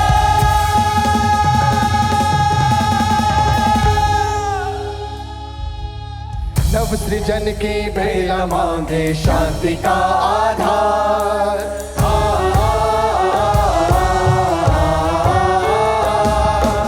नव सृजन की बेला मांगे शांति का आधार, विश्व शांति मांगे हमसे हो, विश्व शांति मांगे हमसे, सब में हो सदाचार, सब में हो सदाचार। आएगी आएगी एक दिन विश्व शांति, होगी जब जन जन के भीतर आएगी आएगी एक दिन विश्व शांति, होगी जब जन जन के भीतर दिव्य क्रांति। आएगी आएगी एक दिन विश्व शांति, होगी जब जन जन के भीतर दिव्य क्रांति। आएगी आएगी एक दिन विश्व शांति, होगी जब जन जन के भीतर दिव्य क्रांति, होगी जब जन जन के भीतर दिव्य क्रांति, होगी जब जन जन के भीतर दिव्य क्रांति। अवश्य आएगी वो विश्व शांति, क्योंकि दिव्य गुरु श्री आशुतोष महाराज जी का संकल्प है। उन्होंने दिव्य ज्योति जागृति संस्थान की स्थापना की इस विजन के साथ, from self awakening to global peace, मानव में क्रांति और विश्व में शांति। और महाराज श्री ने उस आध्यात्मिक क्रांति को छेड़ा इस संपूर्ण भारत भूमि पर, इस विश्व में जन जन को वो ब्रह्म ज्ञान देने के लिए हर स्थल पर कथाएं और असंख्य कार्यक्रम हो रहे हैं, ताकि आप जागें। क्योंकि जब मानव जागता है तो फिर ये संपूर्ण विश्व जो है वो परिवर्तित होने के मार्ग पर बढ़ जाता है भक्तों। और ये विश्व प्रतीक्षा कर रहा है भारत के जागने की, क्योंकि अगर इस विश्व को कोई नई सुबह दे सकता है तो वो केवल भारत है। और भारत कैसे जागेगा? भारत उस ब्रह्म ज्ञान से जागेगा। दिव्य गुरु श्री आशुतोष महाराज जी ने आज उसी ब्रह्म ज्ञान को भारत में प्रकट किया है, जन जन के भीतर बांटने के लिए दिव्य ज्योति जागृति संस्थान का निर्माण किया है। इसलिए भक्तों, अगर परिवर्तन चाहते हैं, अगर विश्व में शांति चाहते हैं, तो ये मंच आप सबका आह्वान करता है। अगर समाज में, विश्व में परिवर्तन चाहते हैं तो जागिए। Change begins with you, be the change you want to see. और ये मंच आप सभी का आह्वान करता है, उठ खड़े हो मानवो, विश्व को नव प्राण दो, मोह निद्रा त्याग कर जाग कर श्रमदान दो। सो रहे थे कब से तुम यूं, आत्मबल को क्षीण कर, अस्तित्व को पहचान, अपने बड़ लक्ष्य को साध कर उठ खड़े हो मानवो, विश्व को नव प्राण दो। स्वार्थ से परमार्थ पथ की यात्रा प्रारंभ कर, शक्ति को पहचान, अपनी विश्व का कल्याण कर। हार संभव है नहीं साथ जब पर ब्रह्म हो, उठ खड़े हो मानवो, विश्व को नव प्राण दो। उठ खड़े हो मानवो, विश्व को नव प्राण दो। आपको उठाने आए हैं, ब्रह्म ज्ञान को पाइए, खुद को बदलिए और विश्व में शांति लाने के लिए अपने जीवन का श्रेष्ठ योगदान दीजिए।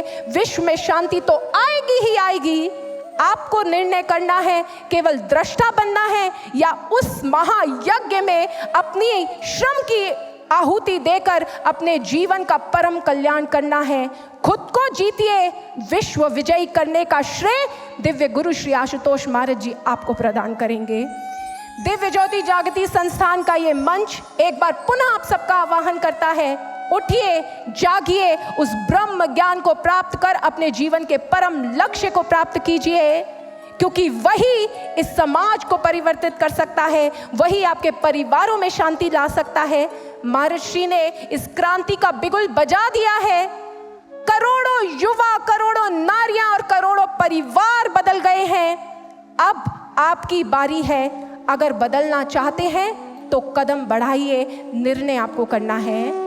इसी के साथ आज के कथा प्रसंग को यहीं संपन्न करते हैं, इस आशा के साथ कि हम जो सुना है उसे आत्मसात करेंगे, अपनी संस्कृति के प्रति अपने हृदय में गौरव को धारण करेंगे और उस संस्कृति से जो हमें मिला है, जो उसकी धरोहर है, उसे अपने जीवन में धारण करेंगे। तब जीवन बदलेगा और समाज भी बदलेगा। बोलिए आदिशक्ति जगत जननी माँ जगदम्बिका की जय, राज राजेश्वरी ब्रह्ममयी माँ अंबिका भवानी की जय, दिव्य गुरु श्री आशुतोष महाराज जी की जय, साचे दरबार की जय। धन्यवाद। तो आइए आज की सभा को हम विराम की तरफ ले जाते हुए आज की मंगल आरती में हम सम्मिलित होंगे। तो मैं अनुरोध करूंगा, हमारे बीच में अतिथि पधारे हैं श्रीमती कमली भट्ट जी, पूर्व महानगर अध्यक्ष महिला मोर्चा व पार्षद हैं नेहरू ग्राम की। मैं उनसे अनुरोध करूंगा कि वो कृपया मंच के पास पधारें। श्रीमती दीप्ति रावत जी, राष्ट्रीय महामंत्री महिला मोर्चा भाजपा से, उनसे भी मैं आग्रह करूंगा कृपया मंच के पास पधारें। इसके साथ साथ मनीराम नोटियाल जी महानगर अध्यक्ष हैं। श्री अंकित गोयल जी चार्टर्ड अकाउंटेंट हैं GHS ग्रुप के। श्री इंद्रपाल सिंह जी कोहली पायल इनक्लेव से। श्री अनिल वर्मा जी संपादक हैं देहरादून टाइम्स से। श्रीमती एवं श्री राजेंद्र गोयल जी रेस कोर्स से। श्री किशोर रावत जी, श्रीमती एवं श्री हरीश सिंह विश्व जी, उनसे मेरा अनुरोध है कृपया मंच के पास पधारें। इसके साथ साथ इस कथा के जो मुख्य यजमान हैं उनसे मैं अनुरोध करूंगा वो कृपया आरती के लिए मंच के पास पधारें। श्री नरेश कुमार जौली जी, श्रीमती दीपा जौली जी, एडवोकेट महिपाल सिंह नेगी जी, श्रीमती निर्मला नेगी जी, श्री महिपाल सिंह दपोला जी, श्रीमती आभा दपोला जी, श्री युगल किशोर उनियाल जी, श्रीमती कविता उनियाल जी, श्री रंजीत सिंह रावत जी एवं श्रीमती सीमा रावत जी, श्री मांगे राम गुप्ता जी, श्रीमती दुर्गा गुप्ता जी, श्री गणेश चंद्र जोशी जी, श्रीमती शीला जोशी जी, श्री हरीश रावत जी, श्रीमती जानकी रावत जी, श्री आकाश ठाकुर जी, श्रीमती संगीता ठाकुर जी, श्री नरेंद्र सिंह रावत जी, श्रीमती आवा रावत जी, श्री अजय ढोंडियाल जी, श्रीमती पूनम ढोंडियाल जी। कथा के सभी मुख्य यजमान हैं, सभी से मैं अनुरोध करूंगा कृपया मंच के पास पधारें। आज के उत्सव यजमान श्री संजय पाल एवं श्रीमती सुनीता पाल, श्री सोमनाथ पांडे जी एवं श्रीमती किरण पांडे जी। आज के दैनिक यजमान हैं श्रीमती प्रभा, श्री संजय शर्मा जी, श्रीमती वर्तिका शर्मा जी, श्री महावीर सिंह थोरापा जी एवं श्रीमती सुबुद्धि रथौपा जी, श्री कुमार लाल गुलाटी जी, श्रीमती कमलेश गुलाटी जी, सुश्री इंदु महाजन जी, श्री रमेश चंद बमोला जी, श्रीमती उर्मिला बमोला जी, श्री अंतरिक्ष सोनी जी, श्रीमती पूनम सोनी जी, श्री मुकेश गुप्ता जी, श्रीमती उमा गुप्ता जी, श्री राजकुमार छावड़ा जी एवं श्रीमती किरण छावड़ा जी, श्री संजय सिंह विश्व जी, श्रीमती किरण विश्व जी, श्रीमती सोनिया रावत जी, श्री आरपी सिंह शर्मा जी, श्रीमती अलका शर्मा जी। इन सभी से आग्रह है कि वो कृपया आरती में सम्मिलित होने के लिए मंच के पास पधारें। मैं अनुरोध करूंगा मंच पर आसीन स्वामी जनों से, साध्वी बहनों से कि आज की मंगल आरती का गायन आरंभ करें। आरती से पहले मामाई के चरणों में एक बार जोर से जयकार लगाएंगे सभी।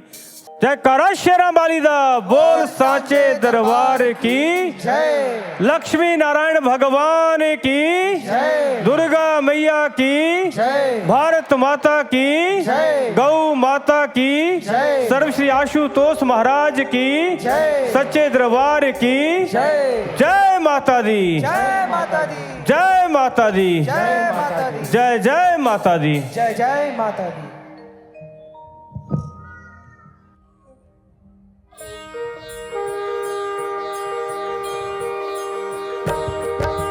जय अम्बे गौरी मैया, जय श्यामा गौरी, जय अम्बे गौरी मैया, जय श्यामा गौरी।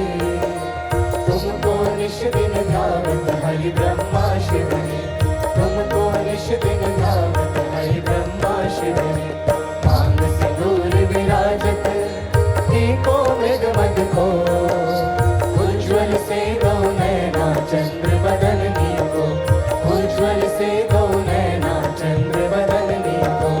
कनक समान कलेवर रत्नांबर राजे, रक्त पुष्प दलमाला कंठन पर साजे, रक्त पुष्प दलमाला कंठन पर साजे। हे हरि वाहन राजत खड़ग खपर भारी, सुर नर मुनि जन सेवक तिनके दुख हारे, सुर नर मुनि जन सेवक तिनके दुख हारे। कानन कुंडल शोभित नासाग्रे मोती, कोटिक चंद्र दिवाकर समराजत ज्योति, कोटिक चंद्र दिवाकर समराजत ज्योति। शुंभ निशुंभ विदारे महिषासुर घाती, धूम्र विलोचन नैना निश दिन मद माते, धूम्र विलोचन नैना निश दिन मद माते। चंद्र मुंड संहारे शोणित बीज हरे, मधु कैटभ दो मारे सुर भयहीन करे, मधु कैटभ दो मारे सुर भयहीन करे। ब्रह्माणी रुद्राणी तुम कमला रानी, आगम निगम बखानी तुम शिव पटरानी, आगम निगम बखानी तुम शिव पटरानी। 64 योगिनी गावत नृत्य करत भैरो, बाजत ताल मृदंगा बाजत डमरू, बाजत ताल मृदंगा बाजत डमरू। तुम ही जग की माता, तुम ही हो भरता, भक्तन की दुख हरता सुख संपत्ति करता, भक्तन की दुख हरता सुख संपत्ति करता। भुजाचार अति शोभित परम उद्धारी, मन वांछित फल पावत सेवत नर नारी, मन वांछित फल पावत सेवत नर नारी। कंचन थाल विराजत पगर कपूर बाधी, श्री मार्गे तुम राजे कोटि रतन ज्योति, श्री मार्गे तुम राजे कोटि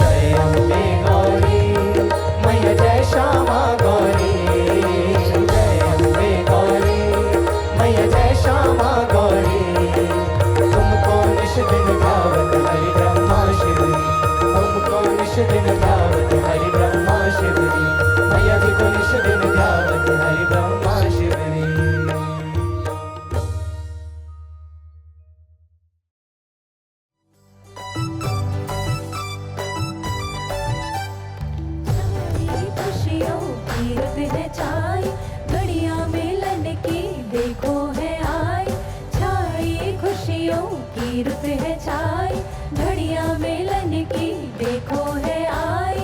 लक्ष्मी नारायण की सुंदर छवि पे जाए सभी बलिहार। हिंदाता नाचे है मन, हर्षाए आज धरती गगन। हिंदाता नाचे है मन, हर्षाए आज धरती गगन। हिंदाता नाचे है मन, हर्षाए आज धरती गगन। हिंदाता नाचे है मन, हर्षाए आज धरती गगन।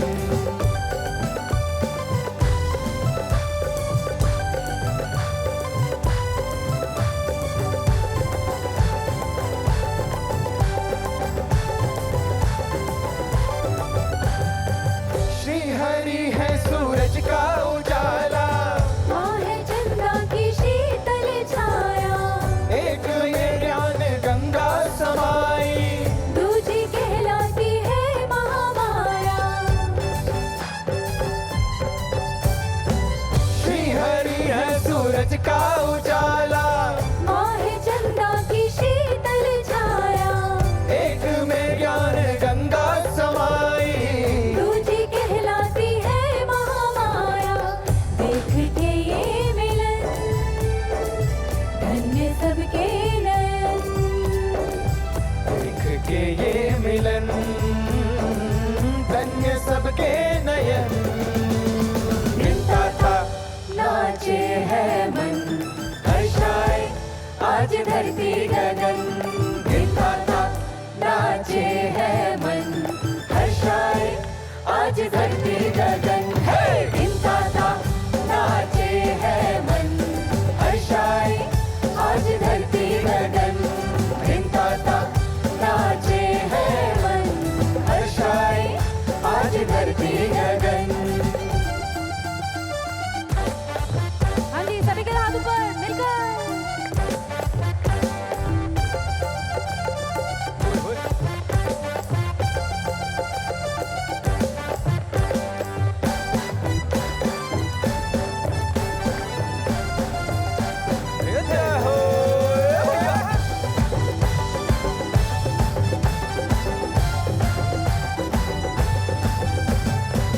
जागे हैं भाग जन्मों के जागे, युगल छवि नयनों के आगे। हर कोई यहाँ उत्सव मनाए। आज वैकुंठ प्यारा लागे। जागे हैं भाग जन्मों के जागे, युगल छवि नयनों के आगे। हर कोई यहाँ उत्सव मनाए। आज वैकुंठ प्यारा लागे। पर यही रुक जाए, भूले से ना भुलाए। पर यही रुक जाए, भूले से ना भुलाए। हिंदाता नाचे है मन, हर्षाए आज धरती गगन। हिंदाता नाचे है मन, हर्षाए आज धरती गगन। हिंदाता नाचे है मन, हर्षाए आज धरती गगन। हिंदाता नाचे है मन, हर्षाए आज धरती गगन। हिंदाता नाचे है मन, हर्षाए आज धरती गगन। हिंदाता नाचे है मन, हर्षाए आज धरती गगन। हर्षाए आज धरती गगन, हर्षाए आज धरती गगन।